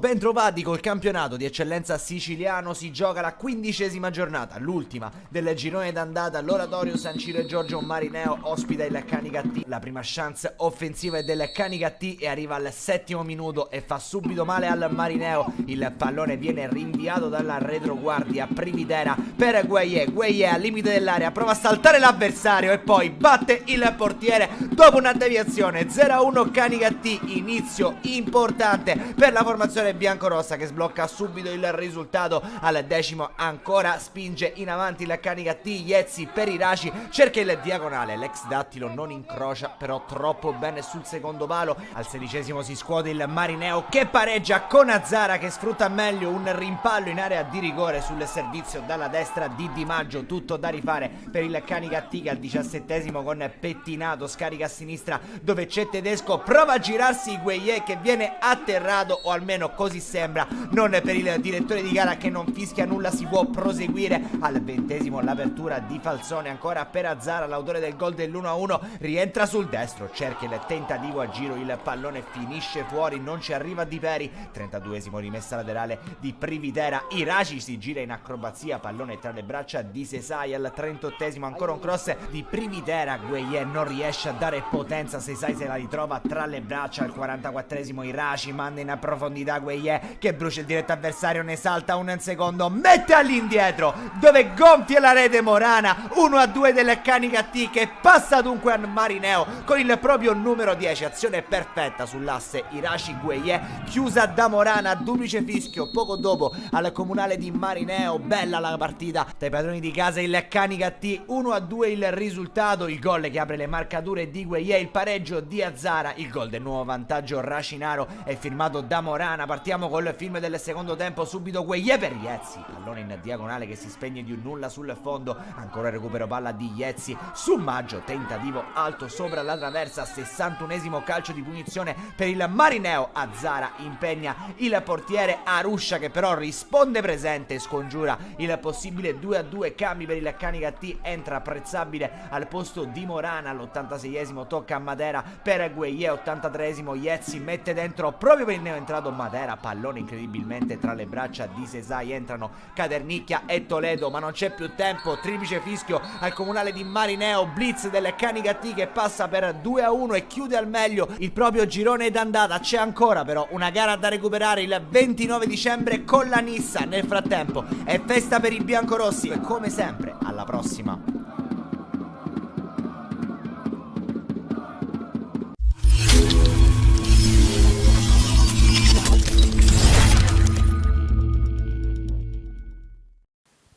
Si ritorna in campo domenica 9 gennaio, guardiamo subito il tabellino della prima giornata di ritorno: Casteltermini Castellammare, Monreale Cus Palermo, Nis FC Parmonval, Profavara Enna Calcio, Unitas Sciacca Agragas 2018, Dolce Onorio Marsala Canicattì, Mazzara Calcio Don Carlo Misilmeri, Oratorio San Ciro e San Giorgio Masarese.2. per chiudere il quadro riguardante questo girone A del campionato di eccellenza, la solita domanda che faccio giustamente ai miei ospiti, sarà veramente un gruppone notevole che lotterà per la vittoria finale? Facciamo qualche nome? Canicattì, Don Carlo Misilmeri, Acragas 2018, Nis FC, Mazzara Calcio, Pro Favara, insomma sarà veramente un ternallotto la vittoria finale per una di queste società? Insomma, la classifica lo dice, la classifica in questo momento dice che c'è molto equilibrio. Sono tutti stretti. C'è molto equilibrio e quindi probabilmente fino alla fine, come sai, al giro di boa conta anche la solidità societaria e quindi anche questo sarà un aspetto. Me lo fai un pronostico oppure vuoi aspettare anche tu qualche altro mese? No, diciamo da addetto ai lavori diciamo, non me la sento, soprattutto che ci sono molte squadre che sono ravvicinate. È vero, è vero, è vero. Voltiamo pagina, parliamo adesso del girone B.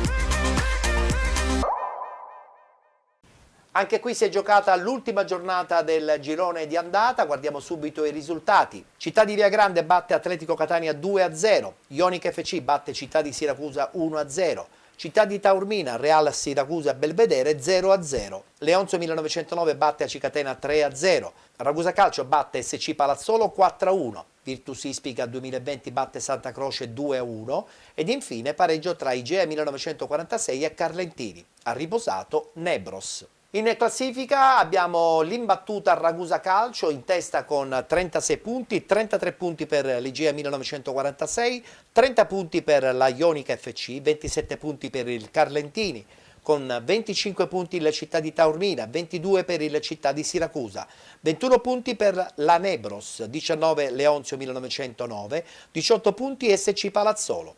Con 15 la Cicatena, 14 per il Real Siracusa Belvedere, 13 punti per la Virtus Ispica 2020. Il Santa Croce con 10 punti, 9 punti il Città di Viagrande, 0 punti per l'Atletico Catania. Prossima giornata, chiaramente la prima giornata di ritorno, domenica 9 gennaio. Atletico Catania SC Palazzolo, Città di Siracusa, Città di Taormina, Ionica FC Carlentini, Leonzio 1909 Real Siracusa Belvedere, Ragusa Calcio a Cicatena, Virtus Ispica 2020 Nebros, Igea 1946 Santa Croce. Riposerà il Città di Viagrande. E partiamo da questa Ionica FC, il nostro percorso all'interno del girone B del campionato di eccellenza. Ionica FC che vince contro il Città di Siracusa, una squadra che insomma sembrava essersi rimessa in careggiata per cercare di agganciare quantomeno una posizione importante nei playoff, perde contro una diretta concorrente, una Ionica FC che a questo punto viene un po' classificata come la rivelazione di questo girone. Sì, però non è una sorpresa, lo scorso anno ha fatto un finale di campionato in crescendo, se ci ricordiamo, dispone di giocatori di assoluto livello, se ovviamente vedere, e gioca anche molto bene. Hanno diciamo, molti argentini tra l'altro. Sì, è una squadra che ha molti, anzi hanno pochi italiani se vogliamo, è vogliamo proprio dirlo. È vero. Però voglio dire è una squadra che gioca bene, un risultato mai scontato contro di loro. Ma questo Città di Siracusa con questa sconfitta interna può continuare a sperare per agganciare una posizione importante in vista dei playoff? Certo, c'è ancora tutto il girone di ritorno. Sì, ancora ci sono tante partite, poi il blasone del Siracusa, anzi si vocifera che Siracusa sta intervenendo anche sul mercato, quindi il blasone del Siracusa gli impone di giocare fino alla fine. Poi bisogna fare i punti però per andare ai playoff quantomeno. Guardiamo gli highlights, la vittoria 1-0 fuori casa appunto della Ionica FC contro il Città di Siracusa.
io dico che non è stata deludente la prestazione, che abbiamo incontrato una squadra che purtroppo era indisponente, perché se noi analizziamo la partita abbiamo giocato pochissimo tempo, perché onestamente si buttavano sempre a terra, l'arbitro purtroppo ci ha concesso anche di fare questo, e quindi sostanzialmente poi noi giustamente un po' ci siamo innervositi, ma la prestazione è stata positiva, considerando che abbiamo preso un gol su un fallo laterale, quindi sostanzialmente c'è stato un errore, però questo poi lo valuteremo noi dopo le vacanze.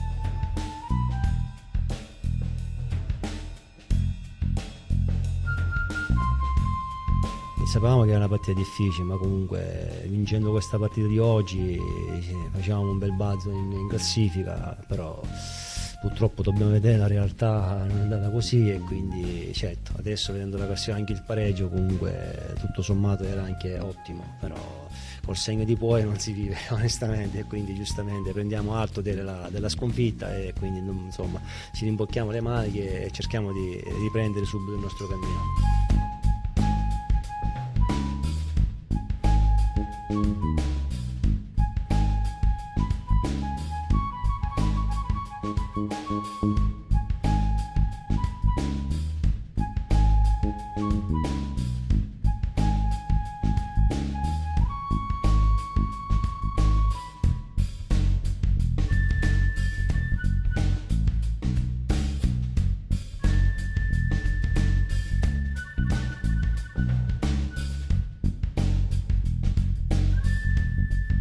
C'è un po' di amarezza per il risultato, che ci aspettavamo almeno un pareggio. Comunque sia, dato merito allo Ionica che abbiamo incontrato una squadra quadrata e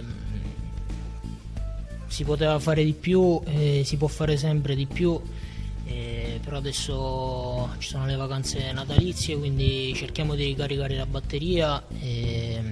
le batterie per affrontare un giorno di ritorno agguerriti.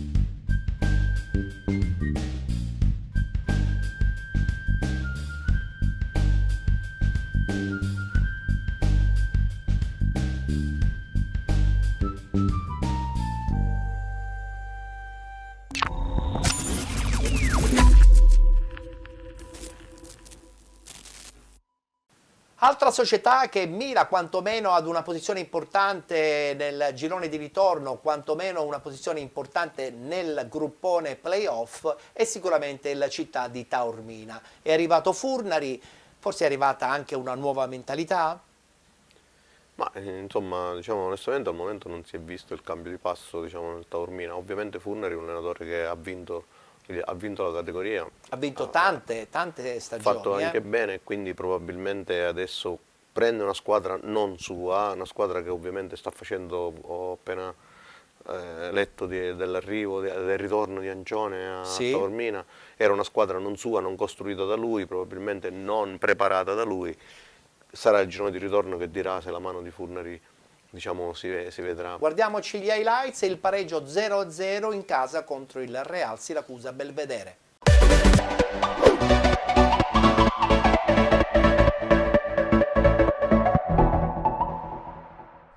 Ultima curva per il girone d'andata nel campionato di eccellenza. Alba Cicalupo, la città di Taormina, ospita il Real Siracusa Belvedere con l'obiettivo di conquistare la terza vittoria consecutiva, quinta considerando anche la Coppa, con il passaggio del turno con la Cicatena. Ginocchio con le mani, Petrullo trova una traccia verso Charlie Famà che alza lo sguardo, vede dentro Genovese che non ci arriva ad un soffio, la rimette. Urso Genovese contrastato in angolo da Saraceno.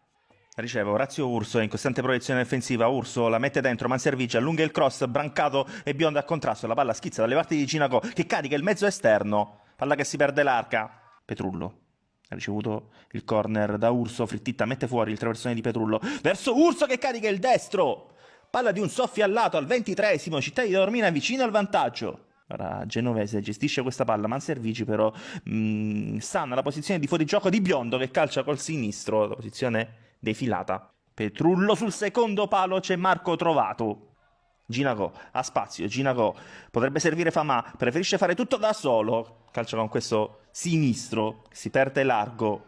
Trovato al centro dell'area, la palla sfila clamorosamente al lato. Genovese prova la palla in verticale, favorisce Famà, contrasto con un avversario, Famà che resta a terra, il numero 6 Saraceno, Famà si sposta la palla sul sinistro, il cross è facile per Aglianò. Adesso Ginaco si è ben girato dentro l'area, Santino Biondo, una bella torsione in tuffo di testa, palla che si perde al lato. Adesso Germano, attenzione, Germano vola in campo aperto, una grandissima chiusura di Marco Trovato, esulta Umberto Cirnigliaro. Come un gol questa chiusura di Marco Trovato. Genovese ha scambiato con Famà, prova il sinistro, Genovese. Palla si perde abbondantemente alta. Puglia il tocco su Urso, la palla che schizza sul secondo palo. Attenzione, Trovato, c'è un rimpallo, poi Trovato non trova la porta. Ora Biondo ha un buono spunto, Santino Biondo la mette dentro. La girata di Genovese si perde alta. Gelostrano cade a terra ma combatte da terra, ancora Urso prova ad alimentare l'azione, un bel cross. Aglianò in presa sulla testa di Abate. Finisce qui, quindi non c'è più tempo, il triplice fischio del signor Zangara chiude sullo 0-0 questo Città di Taormina Real Siracusa Belvedere che completa il girone d'andata.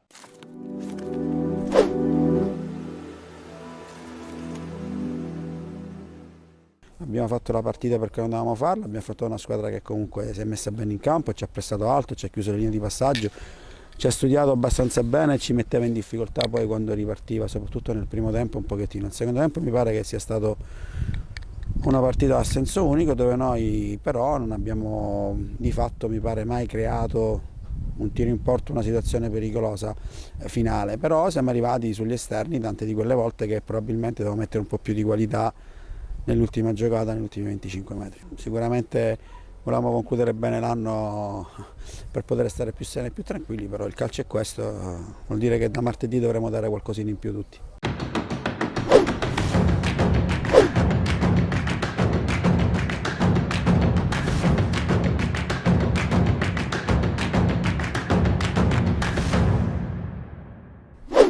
E parliamo di questo Ragusa, una Ragusa che ha dimostrato con questo girone d'andata di essere una società solida, obiettivo chiaro. La squadra di Filippo Raciti ha dimostrato sul campo che è difficile batterla e che sicuramente dirà la sua fino alla fine. Certamente in questo momento è al primo posto, alle sue spalle c'è l'Igea, però il fatto già di essere riusciti a chiudere il girone d'andata da imbattuti è certamente sinonimo di positività e di, non dico tranquillità, ma di prospettiva importante per la vittoria finale. Sì, un Ragusa che lo scorso anno ha chiuso il campionato in crescendo sempre con Filippo Raciti, quest'anno diciamo, si avvale di due figure molto importanti a mio parere. Uno è Graziano Strano, che conosciamo tutti quanto possa incidere in un campionato come quello dell'eccellenza. Un'altra figura è il preparatore atletico, che conosco anche Paolo Squignome, che è un ragazzo che lavora anche molto bene. Poi c'è Filippo che cresce di partita in partita, in questo momento diciamo, rappresenta a mio parere è uno degli allenatori più importanti che abbiamo nel panorama siciliano. I risultati lo dicono, la squadra è molto quadrata, così come dici tu, e in questo caso mi sbilancio e gli auguro la promozione in diretta. Saranno contenti a Ragusa, no? Perché è da parecchi anni che non assaporano il campionato di Serie D, campionati di grande qualità. capoluogo di provincia, sappiamo benissimo il seguito che ha questa squadra, quindi quando tu arrivi nel campionato di Serie D sei una società che deve dimostrare di essere ben organizzata e che ci può ampiamente stare in Serie D. Se non ti prepari prima rischi poi di fare delle brutte figure. Sì, società che si è preparata bene, società che ha dimostrato riconoscenza nel lavoro fatto, cioè l'acquisto di Moimone fatto in questo periodo è un gran segnale, Certo. grande stima anche nei confronti di chi è che sta allenando il Ragusa Calcio. E soprattutto è un segnale nei confronti dell'Igea 1946. È un segnale dell'Igea che diciamo ha un avversario di tutto rispetto. Certo. Guardiamoci gli highlights e anche l'intervista al presidente della Ragusa Calcio.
Possiamo dire che finora abbiamo disputato un buon campionato, infatti come dici primo in classifica, campione d'inverno e in semifinale di Coppa Italia.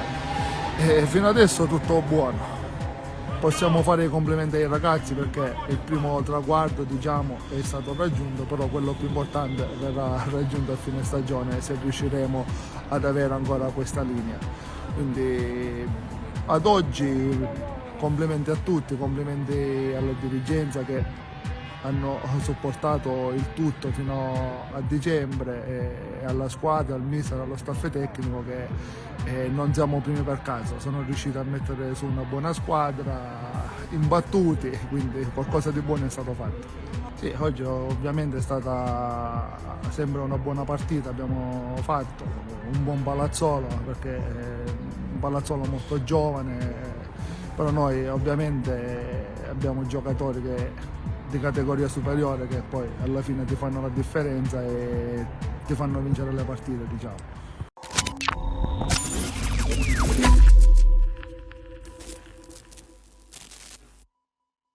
Si parlava poc'anzi dell'Igea 1946, un Igea 1946 che pareggia in casa contro il Carlentini di Serafino, però è anche vero un Igea che ha dimostrato in questo girone d'andata che ci può ampiamente stare nella zona altissima della classifica, è veramente secondo me la squadra che può dare filo da torcere alla Ragusa. Sì, se vogliamo è quella che partiva con i favori del pronostico, Ragusa poi li ha sovvertiti.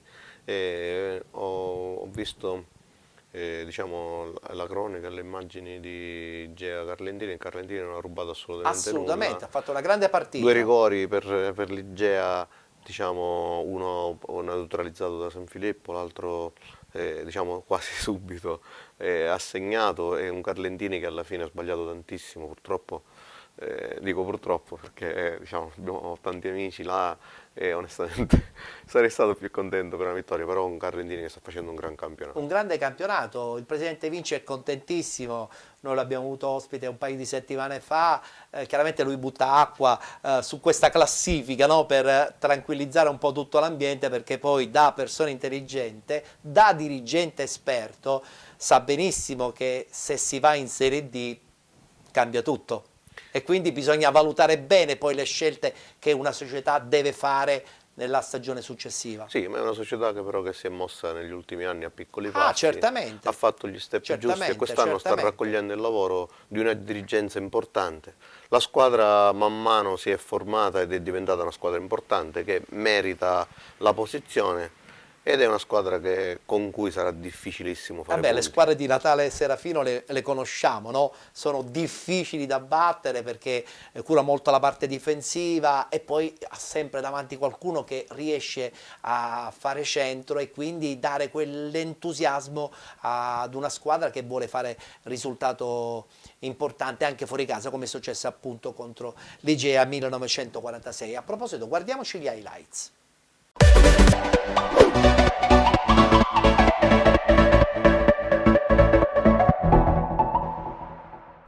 Si chiude con un pareggio casalingo il 2021 dell'Igea che nell'ultima giornata di andata viene fermata sul nulla di fatto al Dalcontres Barone da un cinico Carlentini. La squadra di Natale Serafino si dimostra organizzata e alla fine porta a casa un punto prezioso per la sua classifica. È un match che si apre con l'Igea subito pericolosa dopo un minuto con il sinistro di Isgro che scheggia la traversa. I giallorossi ci provano anche al 14esimo ma il tiro di Stassi si perde di poco al lato. Non sbaglia invece il Carlentini che al 34esimo passa in vantaggio con Carbonaro che raccoglie l'invito di Daniele Scapellato e a porta vuota insacca l'1-0 per i suoi e il suo 12esimo centro in campionato. L'Igea non ci sta e 60 secondi dopo la potrebbe subito pareggiare su calcio di rigore concesso dall'arbitro per l'atterramento in aria di Lucarelli da parte di 40. Dagli 11 metri però il tiro di Assenzio trova un super San Filippo a negargli la gioia del gol. Gli sforzi dei barcellonesi vengono comunque premiati al minuto 42 quando il direttore di gara concede loro il secondo penalty di giornata per il fallo di Bertolo su Isgro. Sul dischetto questa volta si presenta Capitan Dall'Oglio che non sbaglia firmando così l'1-1 e il suo secondo centro in campionato. Nella ripresa la formazione di casa spinge alla ricerca del vantaggio ma prima Darigo mette in angolo l'insidioso cross di Assenzio, poi Isgro davanti a San Filippo calcia incredibilmente sull'esterno della rete, mentre al 62esimo la rovesciata di De Marco trova la super parata di San Filippo che si salva anche con l'aiuto della traversa. I giallorossi insistono e 3 minuti dopo il tentativo di testa di Stassi deviato da Caruso si perde a fil di palo, ma al minuto 80 l'Igea rimane in 10 uomini quando l'arbitro ammonisce per la seconda volta Isgro per un presunto fallo su Darigo. Il Carlentini tenta di sfruttare l'uomo in più e nel finale i biancoazzurri sciupano il match ball con Daniele Scapellato che prima calcia centralmente su Paterniti e poi al 94esimo spara clamorosamente alto da pochi passi. Con questo pareggio l'Igea chiude il girone di andata al secondo posto in classifica con 30 punti a -3 dalla prima posizione, mentre il Carlentini si piazza al quarto posto con 27. Il campionato adesso si fermerà per le feste e riprenderà il 9 di gennaio.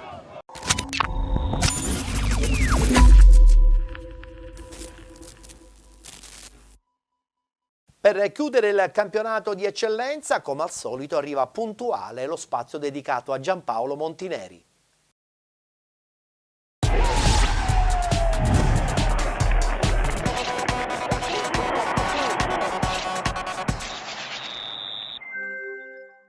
Ciao Ettore, ciao Penalty, ciao Gol TV, siamo un bagnoncino classico del periodo, colorato in un certo modo per far capire che comunque è festa. E allora il calcio ci ha salutato con quest'ultimo weekend, quello nostrano, quello professionistico continuerà. Anche il calciomercato è quello adesso invisibile perché con la scusa degli auguri si incontreranno quelli che hanno chiesto lo svincolo perché saranno molti giocatori svincolati. Ma oggi invece di parlare, sì, qualche appunto su quello che è successo, però lavoreremo sull'aspetto positivo, non sull'aspetto buono perché non ci sono aspetti negativi, non ci sono guerriglie, quindi è buono, è positivo, però lavoriamo anche su degli aspetti anche colorati, un po' anche sarcastici e umoristici, perché non dobbiamo mai perdere il sorriso, anche un po' ghignosi, però ci sta, ci deve stare, altrimenti dai, già il periodo è sempre angosciante, ce lo trasmettono così però, solo che noi siamo pirla, ne ammuccamo tutto cose. Questo è il vero danno di questo periodo, ne stavo ammuccando tutto cose. Dal mio periodo, nel mio paesello, nella provincia di Serosa, Sicilia, siamo tutti un po' a mocca alla puna. Ecco, quindi si chiudono i gironi di andata, ma non per tutti. Parto da questo. Nel circondario, nei confini del girone A, è ricomparsa l'Enna in campo, e questo è una gran cosa, e ne ha fatte spese l'Akragas. Ma la cosa dell'Enna è che ha il calendario organizzato. È presente con i tour, no? Che tu ti organizzi le vacanze 2 settimane e non puoi cambiare niente perché ti devi disciplinare l'organizzazione, e se un giorno non vuoi fare quello che dice l'organizzazione è finito, perché stai pagando per quello e l'Enna sta pagando per giocare. Insomma, ha fatto mercato, qualcosa arriverà ancora, è rimasta nascosta ed è venuta fuori vincendo con l'Akragas. Quindi l'Enna ha un piano organizzato, ma allo stesso tempo tutte le squadre che devono giocare con l'Enna non faranno vacanze, dovranno fare questo sporco lavoro, fare gli allenamenti, starci con la testa, non esagerare con le feste, le notti, perché poi sei in eccellenza, è la massima espressione regionale. Non puoi fare sempre, tanto va bene la partita di pallone, ma non è così per tutti. Quindi l'Enna si appresta a un percorso che potrebbe snaturare un po' gli equilibri del girone A, tant'è che già l'Akragas lo scricchiolio l'aveva avuto in Coppa, adesso anche se gestisce il famoso campione d'inverno, però lo scricchiolio c'è stato, alcuni giocatori sono stati svincolati perché appunto la rosa è larga, però c'è qualche petalo che sta crollando. Quindi non vorrei immaginare comunque per i giganti che sono in testa un periodo di festa un po' fungiuto, non con il fungio di gallina, ma un po' musone. E lo dico anche alle società che si provano a fare le feste sociali. Non potete sentire o dissentire dal fatto che se vi mangiate una pizza qualcuno vi potrà criticare perché il risultato la domenica non è arrivato, perché le feste sono feste e si devono vivere sia dentro che fuori, e poi si decide di non pubblicare niente, quello è un altro conto, però vincolare no, non lo dobbiamo fare perché poi ci criticano, perché noi poi la domenica facciamo più brutte figure e quindi ci hanno la colpa dei festeggiamenti. Se fai brutte figure già sei allineato, non va bene. Però io rientro in un merito di gestione come dire societaria e non social o sociale.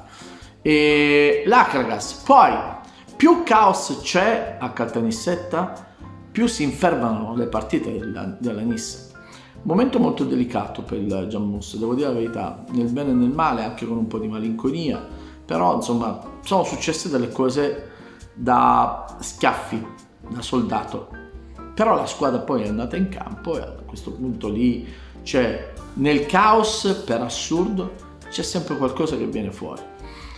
Sono le 3 società, queste qui, poi metto un attimo il Canicattì che è sempre lì, sembravano pettinato e Privitera che dovevano lasciare la squadra, invece questa foto gigantesca al centro del campo ha fatto capire che loro non andranno via dal Canicattì, e il Canicattì comunque rientra nel novero delle squadre da battere per la vittoria del campionato. Il resto è grazie, perché il girone di eccellenza, il girone A, ci sta chiamando molta l'attenzione, cioè grazie a tutti coloro che nel bene e nel male si fanno raccontare dal lunedì alla domenica, ripartendo dal lunedì e finendo alla domenica, in tutto il caos possibile, regnante, quello mediatico, quello non mediatico, ma che sappiamo. E poi la domenica, la sacralità della partita di calcio, perché almeno quella non dovrebbe essere toccata, eppure qualche cosa accade che poi a un certo punto anche la domenica viene toccata.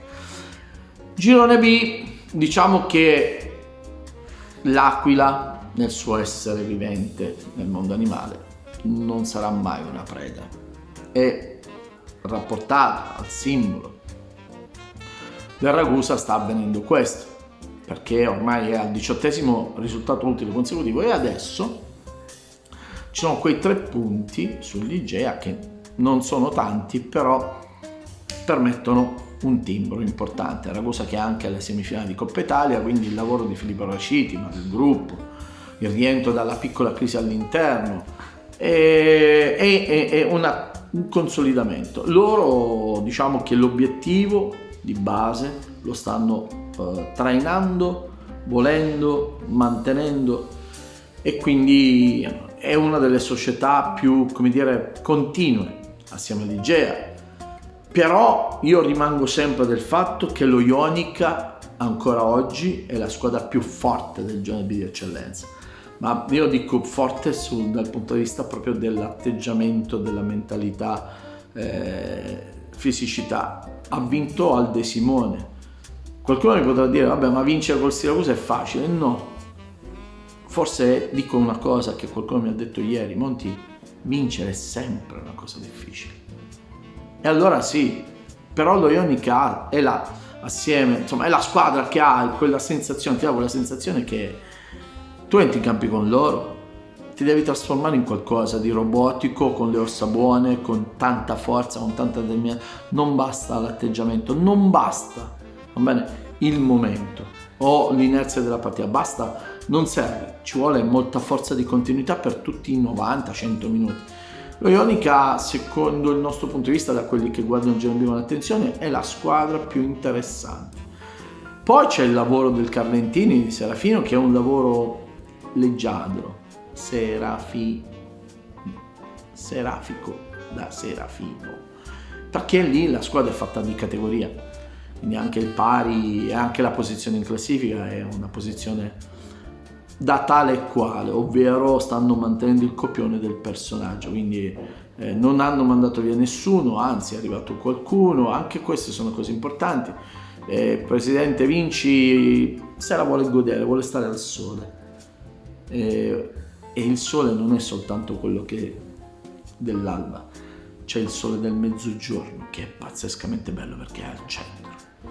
In questo contesto, se dobbiamo andare a vedere degli aspetti positivi del girone B di eccellenza, le 7 viti della Virtus Ispica, che fanno paura. Ieri l'approccio del Palazzolo non proprio dei migliori, squadra che sicuramente è fra le più positive, però le 7 viti dell'Ispica. La crisi del Santa Croce, che credo che sia una crisi più che altro di ciclo, è fisiologica, magari potranno fare qualcosa ancora meglio, l'aspetto della sopravvivenza, rimanere attaccati a quei numeri degli altri, quelli più in basso, però la crisi è profonda a Casalucenti e compagni, quindi non è facile, non sarà facile per il Santa Croce, anche perché negli anni hanno fatto sempre una scelta di gestione, ma spesso la gestione può essere, come dire, un grande stratega, ma ufunno la guattara poi si trova, e se c'è accada fai acqua. Quindi è un po' questo il Santa Croce. Chiudo con gli ultimi.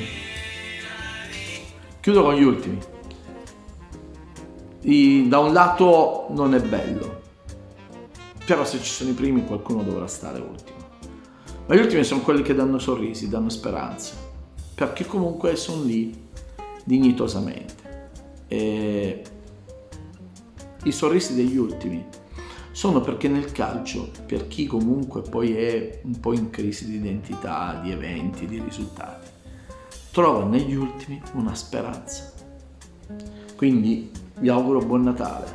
Questa è una manifestazione, questo è un cuscino dedicato a chi comunque vive in modo dignitoso il mondo degli ultimi.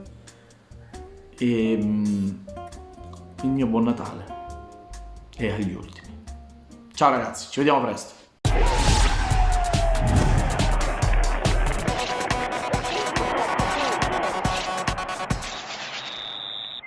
Voglio ritornare a parlare del campionato di promozione, lo abbiamo detto al momento del suo arrivo qua nei nostri studi, un FC Motta che si giocherà la sua grande stagione contro una bella realtà qual è il Real Aci, una realtà importante come quella della Leonfortese di Gaetano Mirto, con anche le mine vaganti a partire da questo Atletico 1994 che domenica aveva fatto un po' soffrire. Ma assolutamente. ma anche noi li abbiamo fatti soffrire. Lo sappiamo, vabbè, in questo caso avete addirittura vinto la partita, Sì, però, sì, però diamo merito anche alla squadra dell'Atletico, no? Devo essere onesto, l'ho catalogata forse la squadra costruita meglio, diciamo, tra le squadre che abbiamo incontrato, anche se la classifica in questo momento dà merito a Real Laci, che meritatamente è in prima posizione. È stato per noi un risultato molto importante, ci ha dato consapevolezza ai nostri mezzi. Vi state preparando chiaramente per la prossima stagione. In società ne avete parlato di una possibile promozione in eccellenza all'inizio della stagione, oppure ne avete parlato poi strada facendo? No, la società, diciamo, ha voluto preparare lo scorso anno e poi quest'anno ha dato continuità, diciamo, infatti l'organico per buona parte, diciamo, è rimasto importante. La società vuole andare a giocare in eccellenza, è un centro, diciamo, che a mio parere adesso può cominciare a considerarsi maturo per un campionato quale può essere il campionato di eccellenza, però, diciamo, i mezzi li stiamo mettendo tutti e noi siamo là a giocarcela con la società a fianco, che ringrazio perché, diciamo, è rimasta, diciamo, solida anche quando c'è stato un risultato Non vi fa negativo. mancare nulla? No, assolutamente. E questa già è una cosa importante. Possiamo lamentarci solo delle condizioni del terreno di gioco, ma non è responsabile la società, ovviamente. E su questo però, giustamente, voi che siete i tecnici e che vivete sul campo ogni settimana, ogni giorno, è un grande handicap.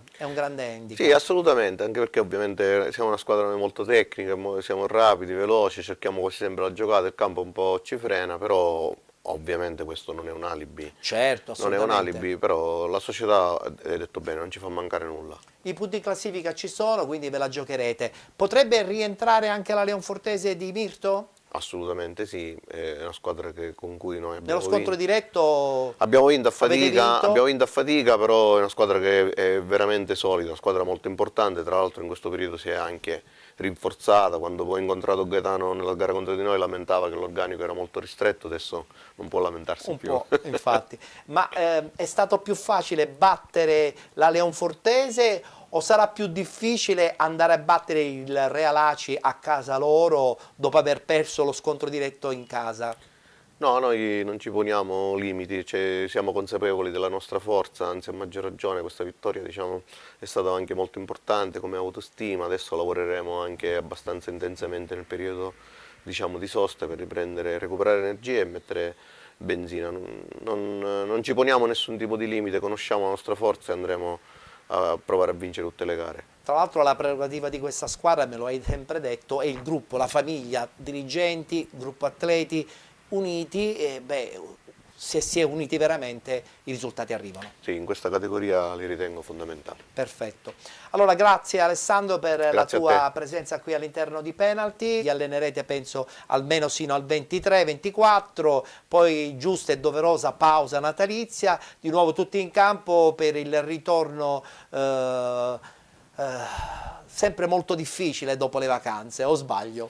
Perché ci saranno delle raccomandazioni da parte dei mister ai propri atleti, però sono sempre dilettanti e quindi un po' si rischia di far volare i suggerimenti a parole, però non con i fatti. O sbaglio, Alessandro? Assolutamente, viene fuori lettore allenatore, vecchio allenatore, e dice veramente bene. C'era il dramma ogni anno, no? Perché poi quando arrivi Natale la prima cosa che mangiano i giocatori sono i panettoni, che sono proprio il massimo della non dieta ufficiale degli atleti. Un in bocca al lupo per la stagione, ci vedremo presto. Ok, grazie ad Alessandro Di Maria, allenatore dell'FC Motta. Ci fermiamo, abbiamo una pausa pubblicitaria, ritorneremo a parlare del campionato di promozione, adesso con il nuovo ospite che vedremo qui nei nostri studi dopo lo spazio pubblicitario.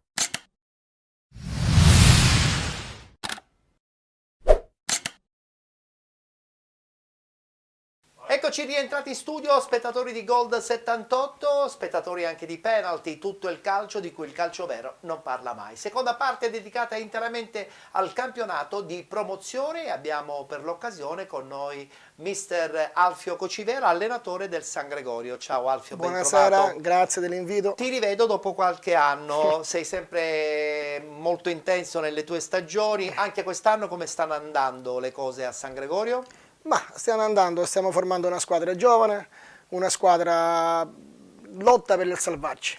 Già, noi ci dobbiamo salvare. È importante, certo. È anche bello allenare squadre per salvare, non è solo per vincere. Assolutamente. L'importante è allenare, far crescere i giovani in particolare. So che appunto all'interno della tua squadra ci sono moltissimi ragazzi, non giochi decisamente con 2 o 3 juniores, ma con molti di più. Sì, i giovani, il calcio è fatto per i giovani, non è fatto per, senza nulla togliere. E ti seguono?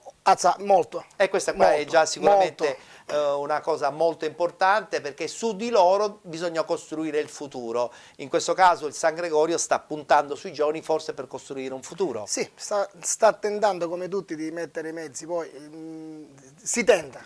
Anche perché poi ci si scontra con realtà un po' diverse, dove magari i giovani soffrono un po' la presenza di avversari un po' più maturi. Vabbè, però li si debbono fare crescere anche facendo capire che le sconfitte o comunque le difficoltà del campionato li faranno sicuramente crescere per il futuro. Tra l'altro è andata bene domenica, anzi tu hai giocato sabato addirittura, sì. La partita contro il Ciclope Bronte, partita tra l'altro importante perché era uno scontro diretto volendo per la salvezza. Sì, hai detto bene, è andata bene. Vincere poi tra l'altro a Bronte non è mai facile. No, assolutamente no.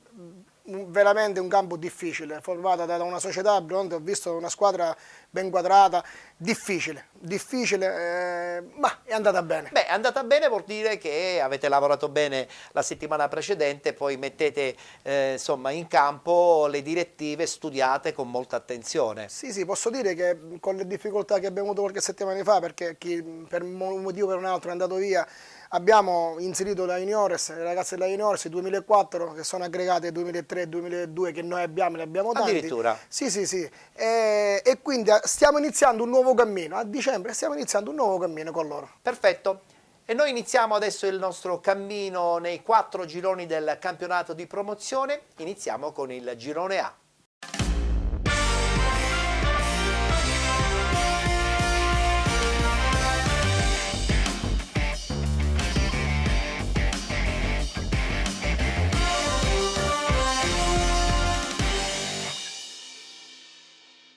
Tredicesima ed ultima giornata di andata del girone A. Guardiamo subito i risultati. Resultana San Lorenzo batte Villabate 8-1, Casteldaccia batte Alba Alcamo 2-1, vittoria fuori casa del Camarat 5-3 contro il Città di San Vitolo Capo, Folgore Castelvetrano batte Gangi 4-0, Lascari Cefalù batte Fulgatore 2-0, Raffadali 2018 batte Partini Caudace 2-0 ed infine Città di Carini batte Supergiovane Castelbuono 4-0. In classifica abbiamo la conferma ormai consolidata del Resultana San Lorenzo, in vetta con 31 punti, con 26 Lascari Cefalù, 24 punti per Gangi e Casteldaccia, 23 punti per il Fulgatore, con 20 punti Folgore Castelvetrano e Raffadali 2018, 18 punti invece per l'Alba Alcamo, 17 Città di Carini, con 16 punti Città di San Vitolo Capo, 12 punti per il Camarat, 10 Partini Caudace, con 8 punti il Villabate e chiude la classifica Supergiovane Castelbuono con 6 punti. Ennesima conferma con goleada per il Resultana San Lorenzo, ben 8 gol contro il Villabate, un Resultana San Lorenzo che a questo punto ha quasi un piede in eccellenza. Certo, manca tutto il girone di ritorno, però i giochi sembrerebbero fatti per la squadra palermitana. Sì, sembra proprio di sì, usiamo sempre al condizionale, sembra proprio di sì. Ma d'altronde sono 5 punti rispetto al Cefalù. Infatti il campionato, sai, il campionato è sempre... Soprattutto quello di promozione. Stavo arrivando a questo a dire, anche perché poi, sai, a dicembre ci sono società che magari andavano bene, società che prendono giocatori e cambiano, quindi poi ci sono degli scontri che... Non so se riesci, anche se ripeto è una realtà... Il calciomercato poi di questo mese, che è un calciomercato un po' troppo lungo secondo me per i dilettanti, rischia poi di far iniziare a gennaio una nuova stagione a tutti gli effetti. Hai detto bene, non penso che sarà il caso del Resultana, però. Penso proprio di no. Io penso si possa solo migliorare a questo punto, perché secondo me staranno anche, tra virgolette, programmando il prossimo futuro in eccellenza. Infatti ho sentito il presidente la scorsa settimana, mi ha confermato che chiaramente è una stagione ancora lunga, certamente ancora tutta da giocare, però da questa stagione stanno incominciando a programmare quello che sarà il nuovo percorso a partire dalla prossima stagione, soprattutto sperando anche nella conferma di due, tra virgolette, non netti, che sono i fratelli Clemente, che chiaramente garantiscono un tasso di qualità che per la promozione fa la differenza. E l'abbiamo visto in queste vero. partite, sono loro che fanno sempre la differenza, quindi in assoluto, in assoluto. Bene, guardiamoci a questo punto allora gli highlights di questa bella e sonante vittoria della capolista Resultano San Lorenzo.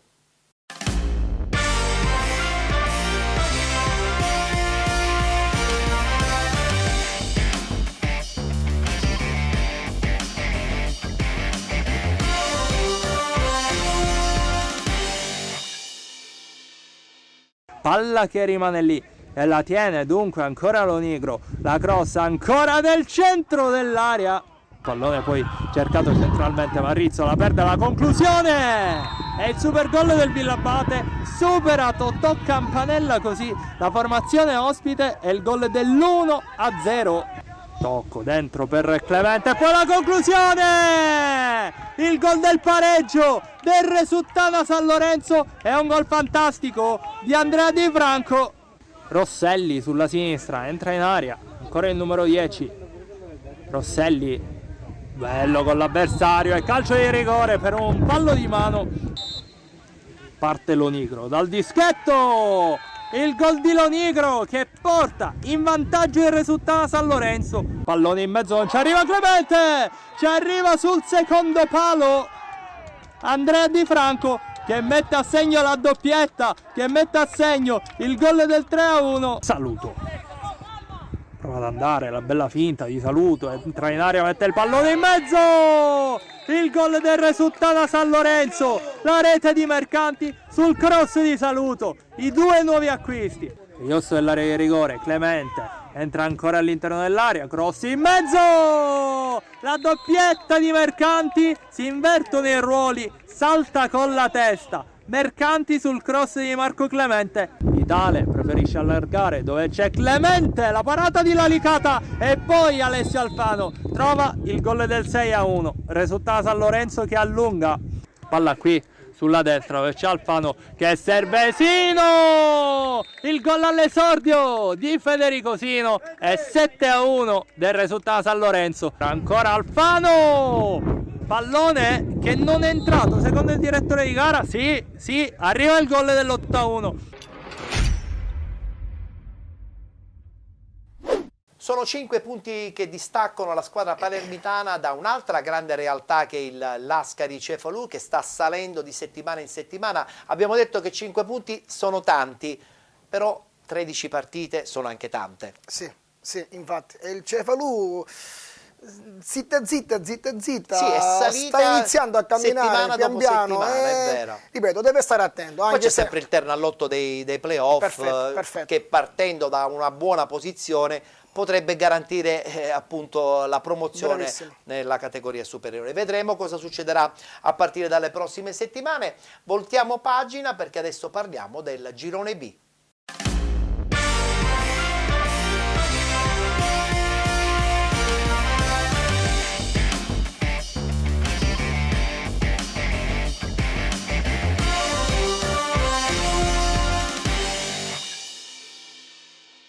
Anche qui ultima giornata del girone d'andata, subito i risultati. Messana 1966 batte Sinagra Calcio 2-0, Sant'Angiolese batte Gioiosa 1-0, pareggio tra Milazzo e Castelluccese 1-1, Profalcone Gescal 2-2, Atletico Messina batte Stefanese 2-1, Rocca Acquedolcese batte Promende 4-1, Torrenovese batte Valdinisi 1-0.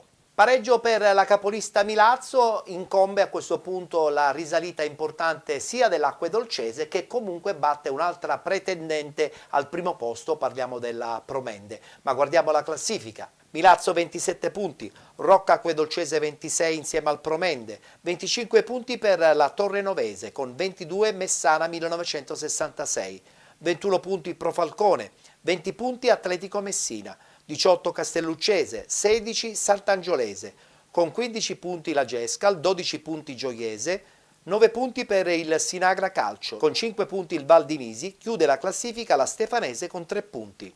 Debbono recuperare in questo girone una partita Rocca Acquedolcese, Promende, Pro Falcone e Sinagra Calcio. Mister, da dove partiamo? Dal Milazzo o dalla Rocca Acquedolcese?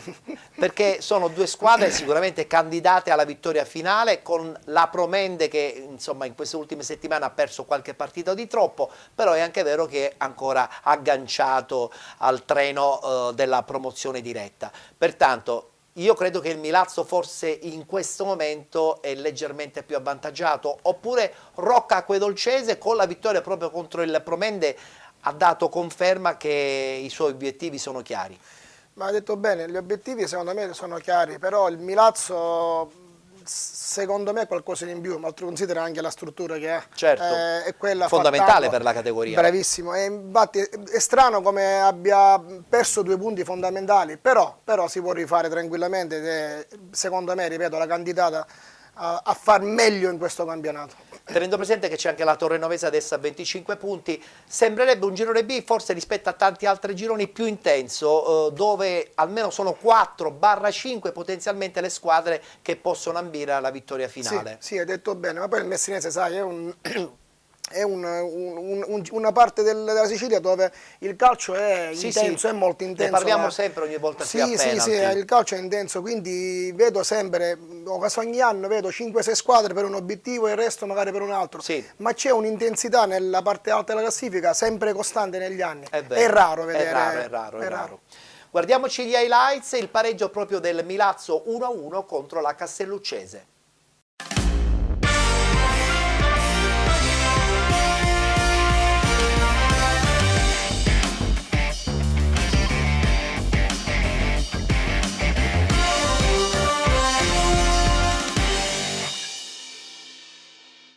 Il Milazzo chiude il girone di andata con un pari casalingo contro un'Ostica Castelluccese e mantiene il primato in classifica, ma per brindare al titolo di campione d'inverno dovrà attendere i recuperi di Promende e Rocca Acquedolcese in programma mercoledì 22 dicembre. Nonostante il pareggio per 1-1, il pubblico del Marco Salmeri non si è di certo annoiato, anzi tutt'altro. La gara infatti si accende dopo 90 secondi con il diagonale di Parisi che manda di poco alla destra di Avarello. Un minuto dopo ancora Milazzo pericoloso con il colpo di testa di Leo che manda di un soffio al lato. La Castelluccese prova ad uscire fuori dal guscio al 15°, Salerno dal fondo mette in mezzo, ma Oieni non arriva alla deviazione. Poi la formazione di casa colleziona una serie di angoli e dopo i tentativi di Leo e di Parisi, che la difesa biancorossa riesce a disinnescare, il Milazzo passa al minuto 20 quando Cardia colpisce di testa nei pressi dell'area piccola. Avarello respinge, ma oltre la linea di porta, secondo il direttore di gara, che assegna il gol fra le proteste dei calciatori castelluccesi. Il Milazzo continua a spingere al 22°,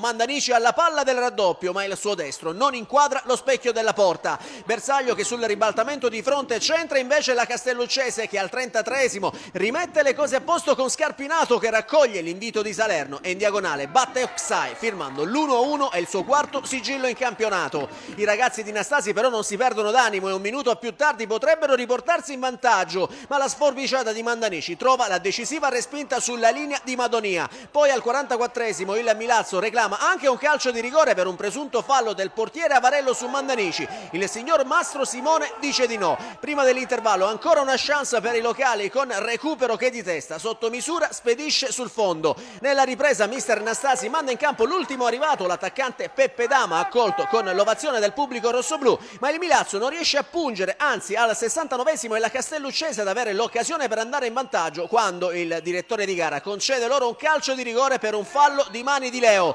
Sul dischetto si presenta il bomber Salerno che tenta il cucchiaio, ma il neoentrato Bonasera gli nega la gioia del gol. Lo scampato pericolo carica il Milazzo che comincia a spingere sfiorando a più riprese la marcatura. Al 71° i rossoblù vorrebbero un calcio di rigore per un presunto tocco di mani di Di Giovanni sul tiro di Arena, ma l'arbitro anche qui dice di no. 4 minuti dopo il destro di controbalzo di Dama esalta le doti di Avarello che si supera e manda in corner. Quindi al 78° Cardia da pochi passi fallisce clamorosamente calciando alto in scivolata, portiere battuto. I rossoblù continuano l'assalto e all'81esimo una straordinaria parata di Avarello sbarra la via del gol al destro a botta sicura di Arena, mentre 7 minuti dopo Mandanici in sforbiciata manda a fil di palo il traversone di Laquidara. Il Milazzo ci prova fino alla fine, ma le conclusioni di Dama al 90esimo e di Trovato su punizione 4 minuti dopo non sortiscono l'effetto sperato. L'ultimo brivido della gara lo regala la Castelluccese in contropiede con Mandonia, fermato prontamente da Bonasera. Con questo pareggio il Milazzo si porta a quota 27 punti e mantiene la testa della classifica in solitaria, mentre la Castelluccese sale a 18 in 8ª posizione.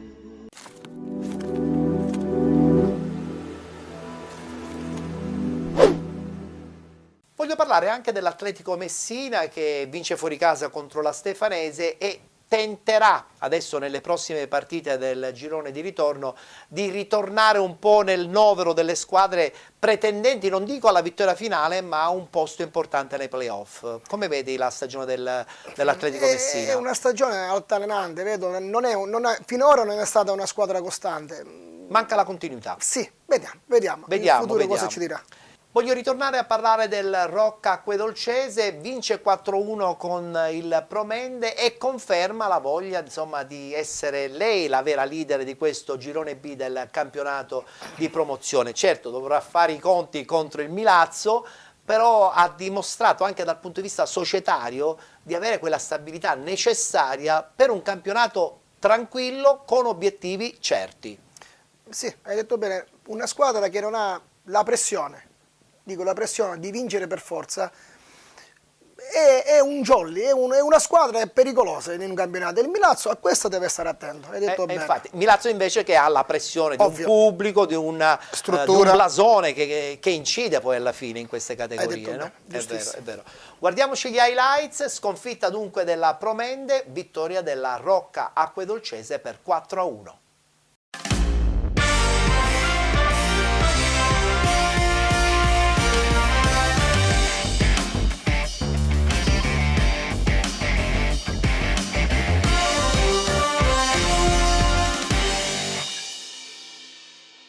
Vittoria e aggancio in classifica per il Rocca Acquedolcese che nella super sfida contro l'ex capolista Promende mostra i muscoli e grazie anche ad una rosa rafforzata dagli innesti del portiere Caserte e del difensore russo fa valere tutto il proprio potenziale centrando 3 punti che proiettano i biancoverdi di Palmeri a -1 dalla vetta. 3 giallorossi di Cataldi, l'assenza di Bartuccio per infortuni e di quelle che pesano, ma l'approccio è la chiave del match. Aggressivo il Rocca Acquedolcese che dopo 8 minuti la potrebbe già sbloccare con Calabrese. Il suo colpo di testa però sul perfetto assist di Bontempo scheggia la parte alta della traversa. Locali pericolosi per altre 2 volte, prima con Iuculano che dal corner chiama Bucca alla respinta e poi con Cangemi il cui destro è allontanato da Mazzu, ma al 35esimo il Rocca Acquedolcese passa grazie all'ultimo arrivato Russo che da 0 metri deve solo spingere in porta la respinta di Bucca sul colpo di testa di Calabrese, bagnando nel migliore dei modi il suo esordio con la maglia biancoverde. La Promende non ha il tempo di reagire che 60 secondi dopo i padroni di casa si portano sul 2-0 con il solito Calabrese,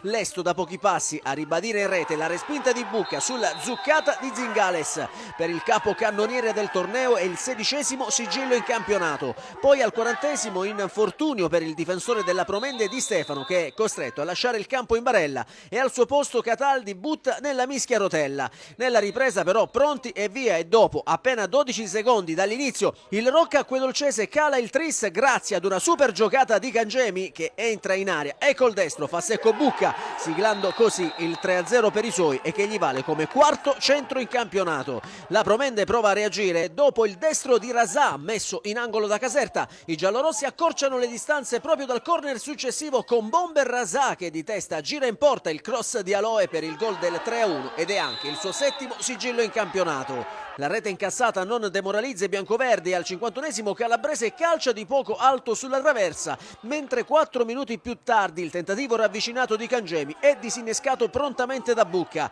Gli ospiti si fanno nuovamente vivi al 57esimo con il sinistro di Aloe, bloccato centralmente da Caserta, ma sul ribaltamento di fronte l'11 di Palmeri cala il poker con Rosario Iuculano che dal limite batte Bucca, facendo così Rocca Acquedolcese 4, Promende 1 e gol numero 3 in campionato campionato per Iuculano. I biancoverdi non si fermano e a più riprese sfiorano il pokerissimo con Calabrese, che al 73esimo di testa manda a fil di palo l'angolo di Iuculano. 5 minuti dopo la sua zuccata sul cross del solito Iuculano costringe Bucca agli straordinari e all'83esimo sempre di testa manda di poco alto sulla traversa il corner di Bontempo. L'ultima occasione del match invece di Marca Promende con il neo entrato in palà che calcia di poco alla sinistra di Caserta. Il Rocca Acquedolcese rimane imbattuto in campionato insieme al Milazzo, sale in classifica, quota 26 punti, aggancia al secondo posto la Promende e si porta a -1 dalla vetta. Ma sia i biancoverdi di Palmeri che i giallorossi di Cataldi dovranno recuperare una gara mercoledì 22 dicembre e quel giorno si avrà finalmente una classifica definitiva.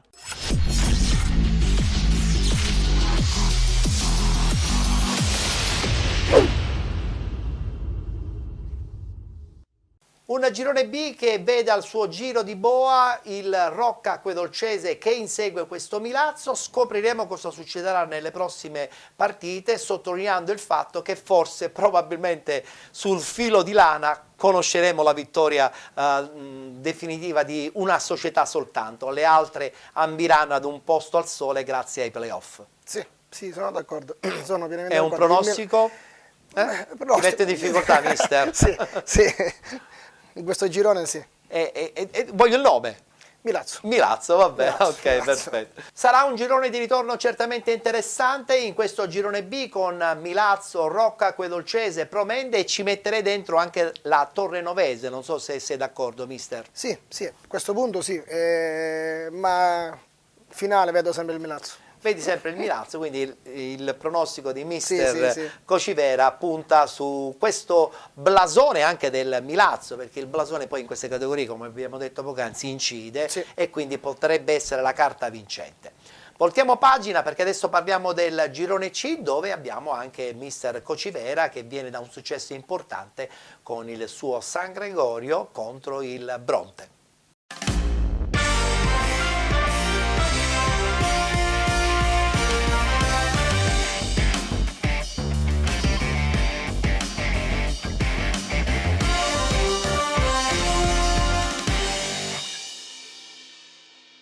Guardiamo subito i risultati di questo girone C, ultima giornata. San Gregorio batte Ciclope Bronte 4-2, rinviata per Fortevento, Leonfortese Lavinaio.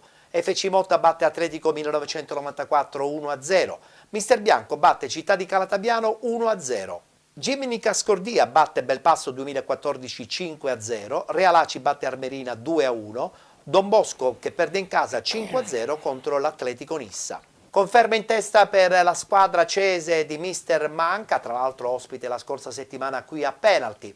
In classifica infatti abbiamo il Realaci con 35 punti al primo posto, seguito dall'FC Motta con 31 punti, 28 punti per la Leonfortese, 27 per l'Atletico 1994, 21 punti Gimini Cascordia, 20 punti per Atletico Nissa e Belpasso 2014. 14 punti Don Bosco 2000 e Mister Bianco, 13 punti San Gregorio, 12 Ciclope Bronte, 8 punti per Armerina e Città di Calatabiano. Chiude la classifica il Lavinaio con 7 punti. Leonfortese e Lavinaio devono recuperare una partita. Allora mister, da dove iniziamo? Iniziamo intanto di nuovo dalla tua bella prestazione di sabato scorso contro il Ciclope Bronte, che stava attraversando un momento positivo, pertanto voi siete andati a vincere in un campo che certamente era difficile. Sì, difficile, lo sapevamo, oltretutto, ripeto, venivamo da un periodo buio di prestazioni, di risultati.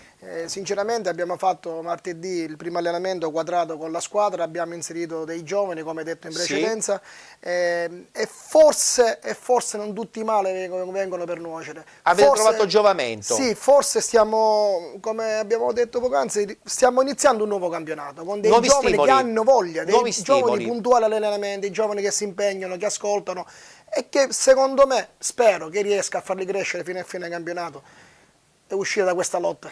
Ecco, parliamo di questa lotta salvezza, dove abbiamo in questo momento il Lavinaio in fondo alla classifica con 7 punti, poi c'è il Città di Calatabiano e l'Armerina, e poi chiaramente inizia un po' il gruppone che dovrà tentare di trovare una salvezza. Ciclope Bronte con 12, poi ci siete voi con 13, abbiamo anche la Don Bosco 2000 ed il Mister Bianco.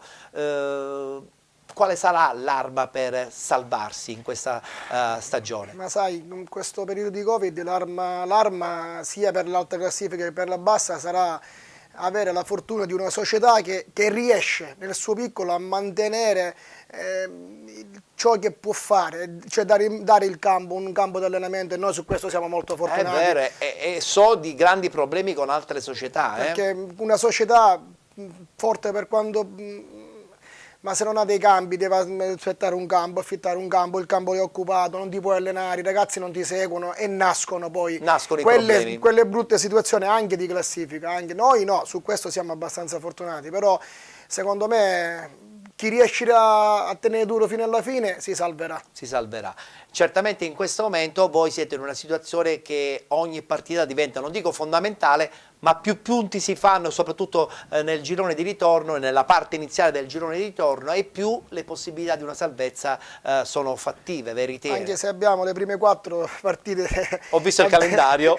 Abbiamo Leonfortese, abbiamo Motta, abbiamo Realace, abbiamo Don Bosco fuori casa. Però fate bene a togliervele prima, no? In modo che così potete... No, ma invece a me piace già iniziare a vedere come riusciamo a lottare. Cercheremo di fare punti. Capirai come il nuovo gruppo risponde nelle partite dove bisogna avere coraggio e carattere. E invece voglio parlare adesso della zona alta della classifica. Iniziamo dal Realaci che vince contro il Piazza Armerina, un Realaci che insomma sta premiando la sua continuità di progettualità, perché è una squadra quadrata, è una squadra che difficilmente sbaglia le partite importanti, e poi alla fine sono queste le cose che servono per vincerlo il campionato. Tu che ci hai giocato contro, che squadra hai visto? Io ho visto una bella organizzazione, l'abbiamo incontrati anche in Coppa, quindi per questo lo so, e ho visto una squadra già dal primo minuto della prima partita di Coppa aveva già in mente l'obiettivo. Idee chiare. Sì, devo dire la realtà, non mi immaginavo, perché tutti si parlava del Motta, ma io invece ho visto un Realace che nella continuità della sua organizzazione ci ha mirato un obiettivo, e secondo me sarà una candidata insieme alla Leonfortese, che ripeto sempre è una squadra, a me è impressionato per organizzazione, per me insieme alla Leonfortese hanno delle squadre. Quindi addirittura metti l'FC Motta come terzo incomodo per la vittoria finale, perché se vuoi puntare su Realaci e Leonfortese, l'FC Motta diventa la terza incomoda. Il girone di andata ci ha detto questo. Ci ha detto questo, è vero. Anche se conoscendo il mister Alessandro, amico mio, è molto abituato a queste lotte. Molto esperto, è molto vittorioso anche. Bravissimo, e spero, anche perché, ripeto, lo merita, di riuscire a fare quel step in più per agganciare di nuovo il Realace e fare un bel campionato, perché poi sono al 3-4, è un bel campionato. È vero, è vero. Guardiamoci comunque questa vittoria dell'FC Motta, soltanto 1-0 contro l'Atletico 1994.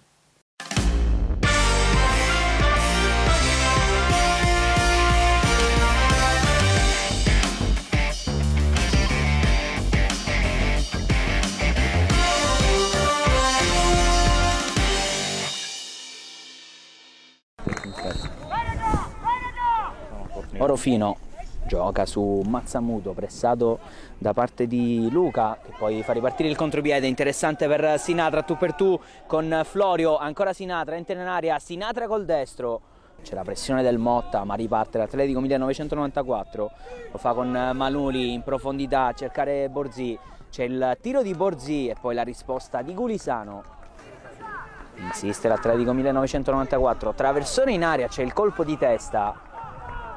Adesso Borzì supera anche Maisano, centrale nella zona di Spitaleri che allarga sulla destra, c'è la conclusione. Mazzamuto, ancora Manuli, ma recupera l'FC Motta, fase un po' confusa della gara. Adesso questo suggerimento interessante per Borzì, c'è la pressione di Oliveri, Borzì cade in aria e vediamo che c'è cartellino rosso per Oliveri. Fischio del direttore di gara. Parte Adilson col destro e lo para Gulisano. Poi ancora Gulisano, il gol dell'Atletico 1994. Però c'è il fallo. Fischio il direttore di gara. Sinatra col destro in aria, smanaccia Florio.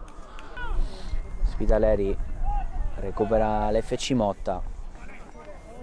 Qui perde palla Rescigno. Interessante il suggerimento per Ardizzone. Ardizzone davanti, Gulisano che gli dice di no. Arriva a supporto Manuli. Ancora Manuli. Manuli calcia e Gulisano blocca senza problemi. Ancora Missale.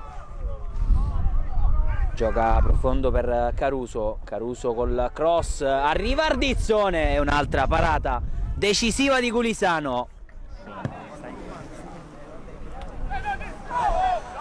Qui Sinatra controlla, ancora Sinatra in aria, pallone per Inserra che insacca e manda avanti l'FC Motta, la sblocca il numero 9 in 10 uomini e avanti al Comunale, la formazione padrona di casa. Assist perfetto di Sinatra che ha imbucato in aria per Inserra. 1-0, cambia il parziale. Tocco profondo di Mazzamuto, qui c'è l'errore. Arriva Ranno sulla destra, ancora Ranno, traversone in aria, non ci arriva a ribattere, poi Ardizzone in profondità da Ranno, Ranno controlla col destro, poi va, c'è il tiro e c'è il triplice fischio, FC Motta che batte Atletico 1994 grazie alla rete di Inserra.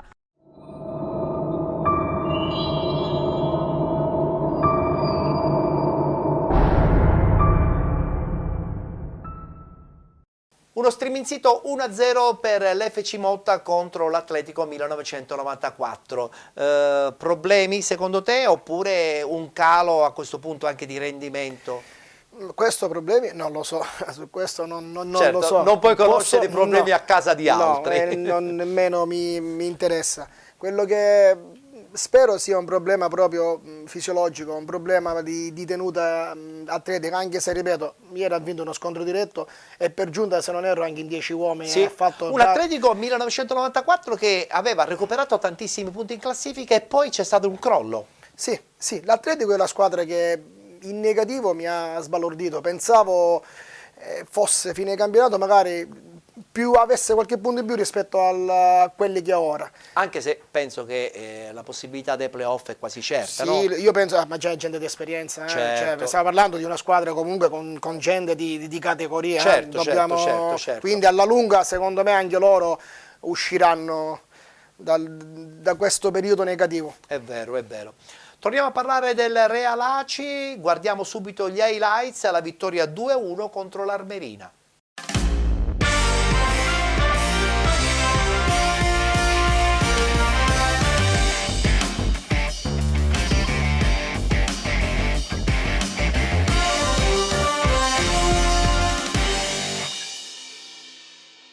Ultima giornata del girone d'andata per il Real Aci che deve rispondere alla vittoria del Motta di sabato affrontando al Comunale l'Armerina, invischiata nella lotta per non retrocedere.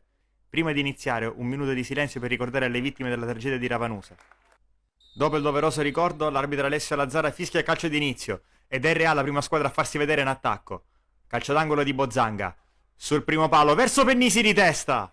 Pallone alto. Risponde l'Armerina, conquistandosi una punizione da zona centrale. La batte Alessandro! È facile la parata di Vitale. Licata, serve Romeo, di prima per Manca. Si sovrappone ancora Romeo che viene servito nello spazio da Manca. La può mettere in mezzo Romeo. Sul secondo palo per Mongelli, la sponda. Arriva Manca steso in aria e calcio di rigore. Fallo di Castellana, calcio di rigore per il Real Aci. Proprio per lo scadere del primo tempo. Ammonito Castellana.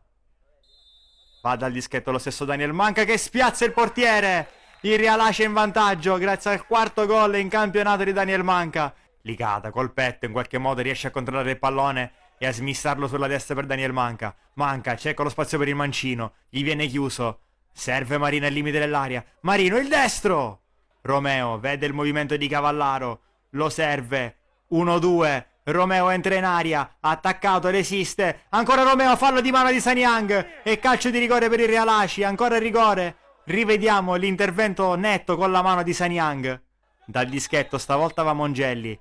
Parte Mongelli che spiazza Pandolfo e 2-0 Real Aci. Fabio Mongelli l'8º gol in campionato, il 13° stagionale per il Bomber Granata. Sotto di 2 reti l'Almerina prova a riaprire i giochi, rimessa lunga di Sanyang, testa di Barbarotta e braccia di Mauro, e ancora penalty per il direttore di gara, il 3° di giornata. Va Alessandro dagli 11 metri e batte Vitale.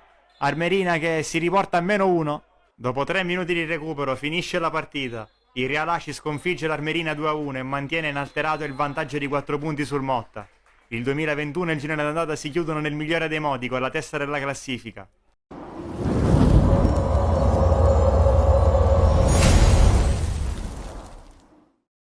In questo girone C quasi certa ormai a questo punto una lotta a 3 per la vittoria finale, poi tutte le altre giocheranno la carta playoff, dove abbiamo l'Atletico 1994 posizionato certamente bene, ma invece le altre cercheranno di agganciare probabilmente l'ultimo posto disponibile attraverso gli scontri diretti. Per esempio Gianni ha vinto uno importante, il Gimnica Scordia contro il Belpasso 2014, un Belpasso che qualche settimana fa aveva addirittura accarezzato il 3° posto, poi è successo qualche cosa che ha un po' ridimensionato la squadra di mister D'Antone.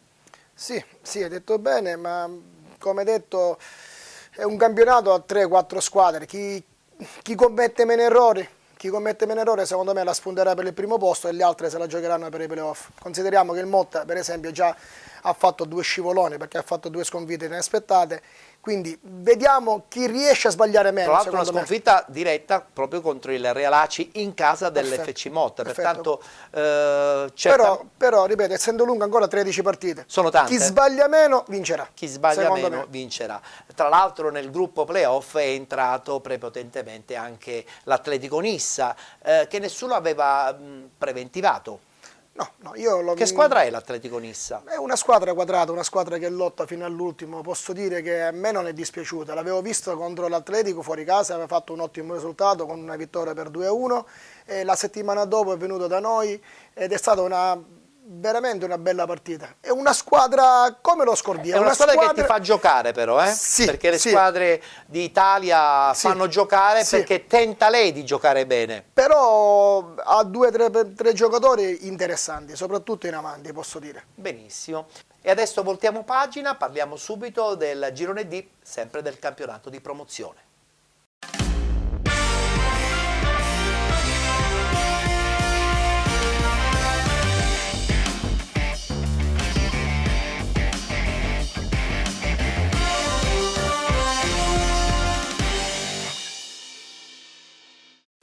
Girone D dove abbiamo ancora protagonista il Mazzarrone che addirittura vince fuori casa una partita big match contro il Modica, ma guardiamo subito i risultati. Frigentini batte Calcio Scicli 2-1, Città di Avola batte Megara 1908 2-0, Priolo Gargallo RG 1-1, Sporting Eubea batte Pro Ragusa 4-0, Mazzarone batte Modica 1-0, Città di Comiso batte Nuova Città di Gela 1-0. Rinviata la partita Città di Canicattini, Club Calcio Vittoria. Questa vittoria fuori casa nel big match contro il Modica conferma sicuramente la leadership del Mazzarone, attualmente in testa con 32 punti, 26 punti per il Città di Comiso, 25 Modica Calcio, con 22 punti Frigentini e Nuova Città di Gela, 20 punti Sporting Eubea e Priolo Gargallo, 16 punti Pro Ragusa, 14 Club Calcio Vittoria, con 13 punti Città di Canicattini, RG, Megara 1908, Città di Avola 2020 11 punti, chiude la classifica Calcio Scicli con 8 punti. Big match importante a Modica dove il Mazzarone conferma sicuramente la sua grande forza. La squadra di Samuele Costanzo è sicuramente in questo momento la candidata alla vittoria finale, mister. Sì, ha dato un segnale forte. Vincendo soprattutto in un campo importante come quello di Modica che era in ascesa in classifica. Ha dato un segnale forte, ha detto a tutti io ho di tutto per vincere questo campionato. Tra l'altro hanno anche la struttura che è bellissima. Perfetto, a questo punto penso che solo loro possono perdere questo campionato. Quindi tutte le altre potranno gustarsi soltanto i playoff che diventano poi un terno all'otto, perché guardando il novero delle squadre sarà veramente difficile tirare fuori la squadra che poi andrà in eccellenza, perché abbiamo il Città di Comiso, abbiamo il Modica Calcio, Frigentini in ascesa e anche potenzialmente il nuovo Città di Gela, che aveva iniziato alla grande la stagione, adesso sta andando veramente molto male, ha perso tantissimi punti. Sì, hai detto bene, sono 4-5 squadre che dipende da quello che accade ora in queste 3 settimane di calciomercato, come abbiamo detto. Chi riesce a far meglio in queste 3 settimane, secondo me, inizia a mettere un puntino sul discorso playoff. Guardiamoci la vittoria del Mazzarone fuori casa proprio contro il Modica.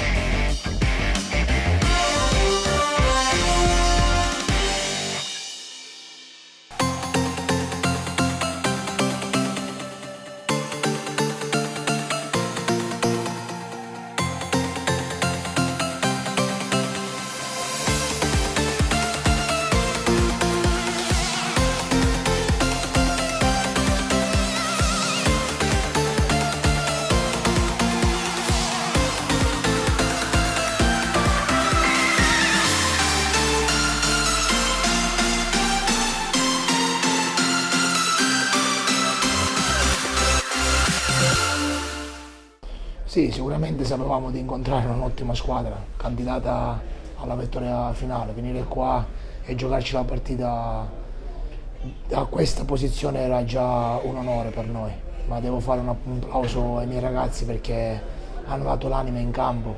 Più che altro è importante per chiudere un ciclo, un cerchio che tra di noi sappiamo, e ottenere 3 punti, la massima posta in palio, è sempre bello.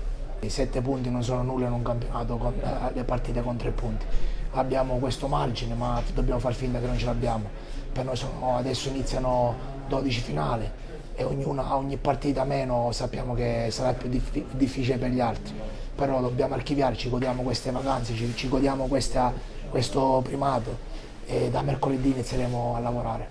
Ma no, è stata, lo sapevamo, una partita equilibrata. Giocata in modo particolare con grande attenzione da tutte e 2 le squadre. Sapevamo che, tra l'altro nel secondo tempo stavamo cominciando proprio bene, avevamo corretto alcune cose e quindi non riuscivano più a fare quei cambi gioco che al primo tempo ci avevano leggermente messo in difficoltà dalla parte di Musso. Avevamo corretto, è stato bravo Ibra a correggere alcune posizioni e anche qui, un po' come domenica scorsa, avevamo già un po' la partita in pugno. Però poi queste disattenzioni che dobbiamo evitare, ma d'altronde loro sono un'ottima squadra, fisicamente forte, tecnicamente forti, una squadra, come ho già detto, funzionale. Ogni giocatore è stato programmato per questo tipo di partita. Noi dobbiamo guardare a noi e al nostro percorso, a perfezionare cosa non va di questa squadra, però ripeto, c'è da essere soddisfatti del lavoro fatto, e anche se sappiamo che c'è tanto lavoro da fare.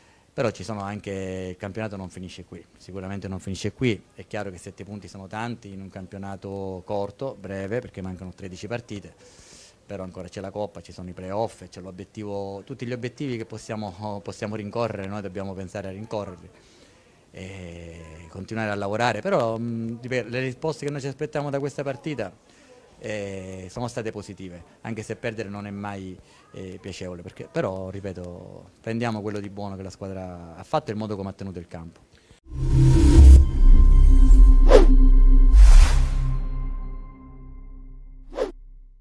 E guardiamoci adesso gli highlights della vittoria fuori casa del Città di Comiso, che con questa vittoria balza al secondo posto del girone, 1-0 contro il nuovo Città di Gela.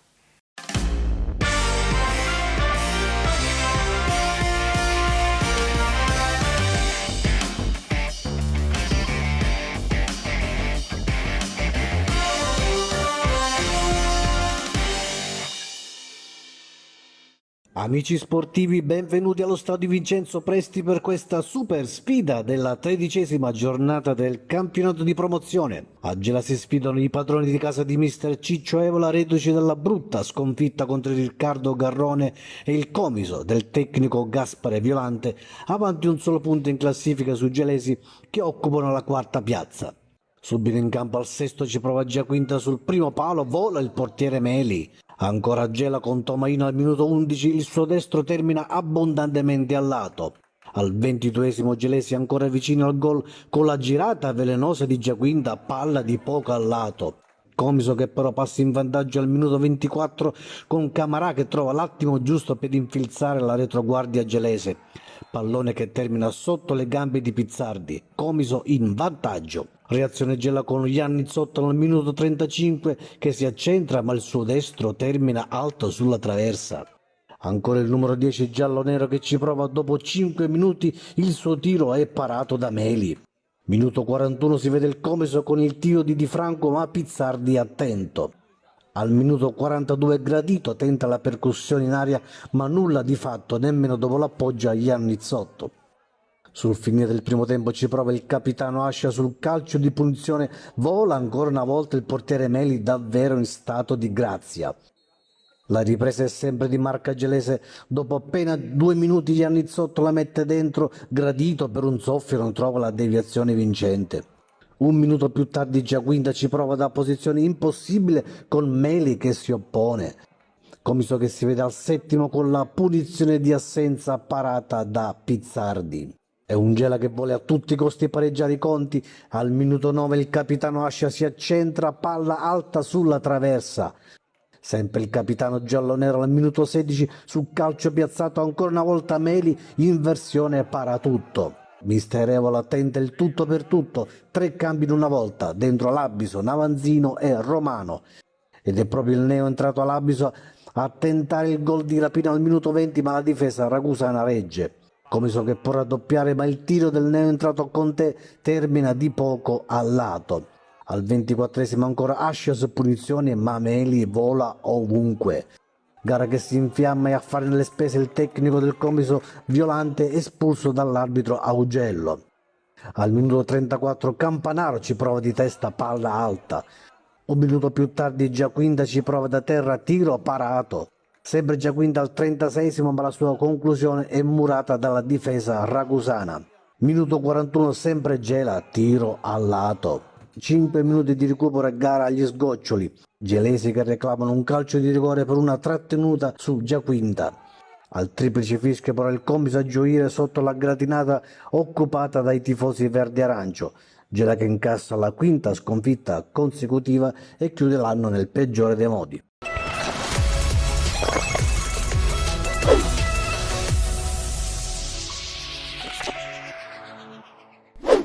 Si ritorna in campo domenica 9 gennaio, ci sarà l'anticipo anche riguardante la Coppa mercoledì 5, sarà un campionato di promozione intensissimo, il girone di ritorno prevedo ambizioso per molte squadre, ma anche pericoloso per quelli che dovranno cercare di salvare la categoria. Sì, hai detto bene, rinizia un altro campionato. Rinizia un altro campionato perché è sempre un cantiere aperto il campionato di promozione, Sì, poi sì, con sì. questo calciomercato troppo allungato si è rischiato veramente di fare secondo me un grande pentolone sbagliando, forse bisogna un po' restringere gli spazi in questo caso. Sì, sì, sono d'accordo e quindi ora vediamo cosa succede in queste 3 settimane. Innanzitutto ci gustiamo un bel Natale, tutti quanti in famiglia, dopodiché cerchiamo di lavorare per ognuno di noi avere un obiettivo, la salvezza, la vittoria, playoff e quant'altro. L'obiettivo di Alfio Cocivera, allenatore del San Gregorio, è quello di una salvezza. No, il mio obiettivo è quello di far crescere i ragazzi. Beh, un po' la salvezza è fondamentale, Ma è però, ovvio, dai, è ovvio. salvi anche la stagione. È ovvio. Valorizzi i giovani e salvi la stagione. Però il mio obiettivo è lavorare con quello che ho. Se poi siamo bravi e ci riusciamo a salvarci, sono ben felice per la società e per i ragazzi. So che ti aspetta un anno intenso il 2022 con tanti cambiamenti che non voglio dire assolutamente perché sono cambiamenti anche personali, ma ti faccio i miei auguri, il mio in bocca al lupo e ti auguro veramente un anno meraviglioso, pieno di soddisfazioni. Sì. Grazie per essere stato con noi qui a Penalty. No, grazie a voi, è sempre un piacere. Grazie ad Alfio Cocivera, allenatore del San Gregorio. Adesso chiudiamo la puntata con il consueto rullo dedicato ai risultati, alle classifiche del campionato di prima categoria.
Il solito rullo del campionato di prima categoria nella parte finale della nostra trasmissione, che oggi comunque si conclude con un video dedicato all'Associazione Italiana Allenatori di Calcio, che lunedì 20 dicembre ha disputato un amichevole contro una rappresentativa sempre dell'Ajax di Palermo. Il risultato finale ci interessa poco, però sicuramente dobbiamo premiare l'iniziativa. Guardiamo il servizio. Catania-Palermo è il derby anche dell'Ajax, una tradizione che si rinnova, un confronto calcistico che dura da alcuni decenni. Sono i mister i protagonisti, quelli della famiglia dell'Associazione Italiana Allenatori delle due maggiori città siciliane. Nella settimana prenatalizia 2021 il primo dei due consueti atti. Scenario Torre del Grifo, con ringraziamenti al direttore area sportiva del Catania Maurizio Pellegrino per l'ospitalità e un evento tornato finalmente in scena dopo un anno di assenza. Un lunedì pomeriggio, quello del 20 dicembre, nel segno dei protagonisti in campo, ma anche di vecchie glorie del calcio isolano con comune denominatore i veri valori dello sport.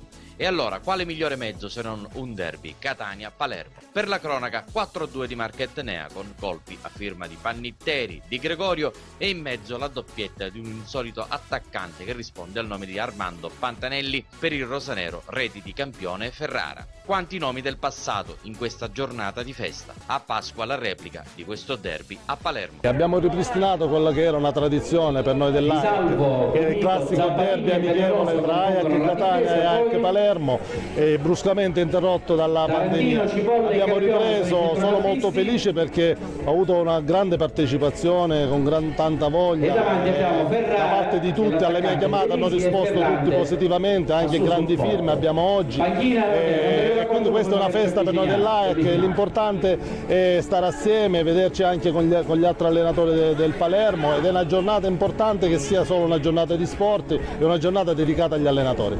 Oltre alle idee, che sono la cosa più importante, anche i numeri sono importanti. Noi abbiamo raggiunto e superato quota 200, quindi questo è un grande obiettivo, segno che abbiamo lavorato tanto, ci siamo spesi tanto, abbiamo girato per i campi, siamo andati a trovare scuole calcio, diciamo, società, allenatori, e quindi questo ha portato anche ad incrementare il numero degli associati. Chiaramente oggi faremo anche una premiazione per dei ex allenatori del Catania che hanno dato tanto a Catania, al calcio, a noi allenatori sono stati sempre degli esempi, sono quasi delle istituzioni per noi, gente che ha fatto davvero del bene a Catania e al Catania. Si tratta di Bianchetti, si tratta di Guerini, si tratta di Maurizio Pellegrino, abbiamo anche Busetta, abbiamo Melorusso e Bianchetti, quindi andiamo a premiare davvero dei personaggi importanti che tanto ci hanno dato a noi allenatori, anche dal punto di vista tecnico, dal punto di vista comportamentale, quindi anche dentro e fuori dal campo. Ci siamo prefissati all'insediamento intanto di dare quanto più formazione ai nostri tecnici, sia provinciali che poi comunque anche regionali. Abbiamo organizzato tanti stage, stiamo spaziando su tutto quello che è il profilo calcio, quindi calcio femminile, calcio a 5, beach soccer. Questo è un punto di partenza. Proprio oggi faremo poi a termine la nostra assemblea per programmare, diciamo, le nuove attività. Speriamo di avere più tempo e tanti modi per poterci vedere anche dal vivo. Quest'anno abbiamo visto il discorso Covid, abbiamo anche realizzato dei piccoli, diciamo, filmati tali da poter fornire il servizio anche a chi non può essere presente. Siamo in piena evoluzione.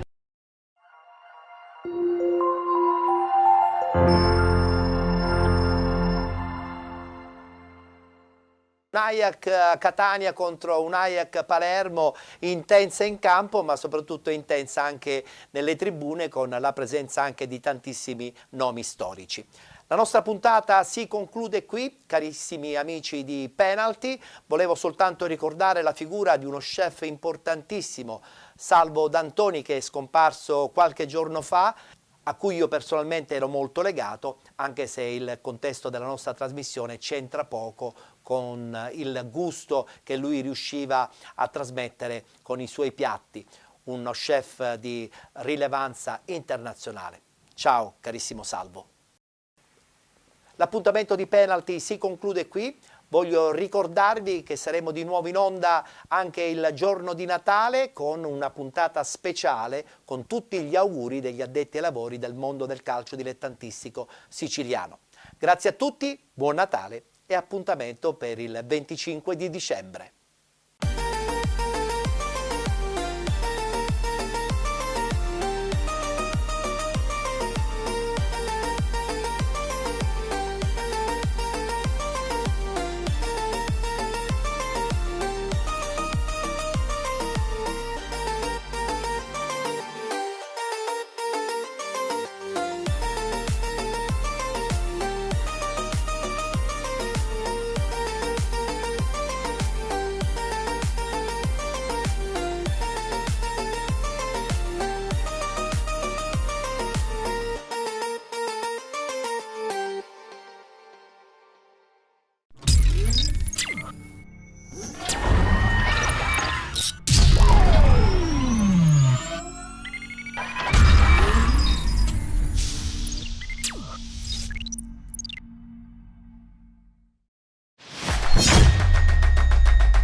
Le idee vengono spesso e volentieri accompagnate da iniziative importanti. Play Village, in collaborazione con Pianeta Vacanze e Gold 78 HD, propone questa iniziativa che si chiama Spot Impresa, rivolta principalmente a tutte le imprese che vogliono raccontarsi attraverso uno spot. Accurate immagini, un testo accattivante, sono queste le prerogative nella realizzazione del vostro spot grazie a Spot Impresa. Siete una piccola azienda? Oppure sei un piccolo imprenditore? Allora Spot Impresa fa il caso tuo. Chiamaci. Spot Impresa è un'idea firmata Play Village, Pianeta Vacanze e Gold 78 HD.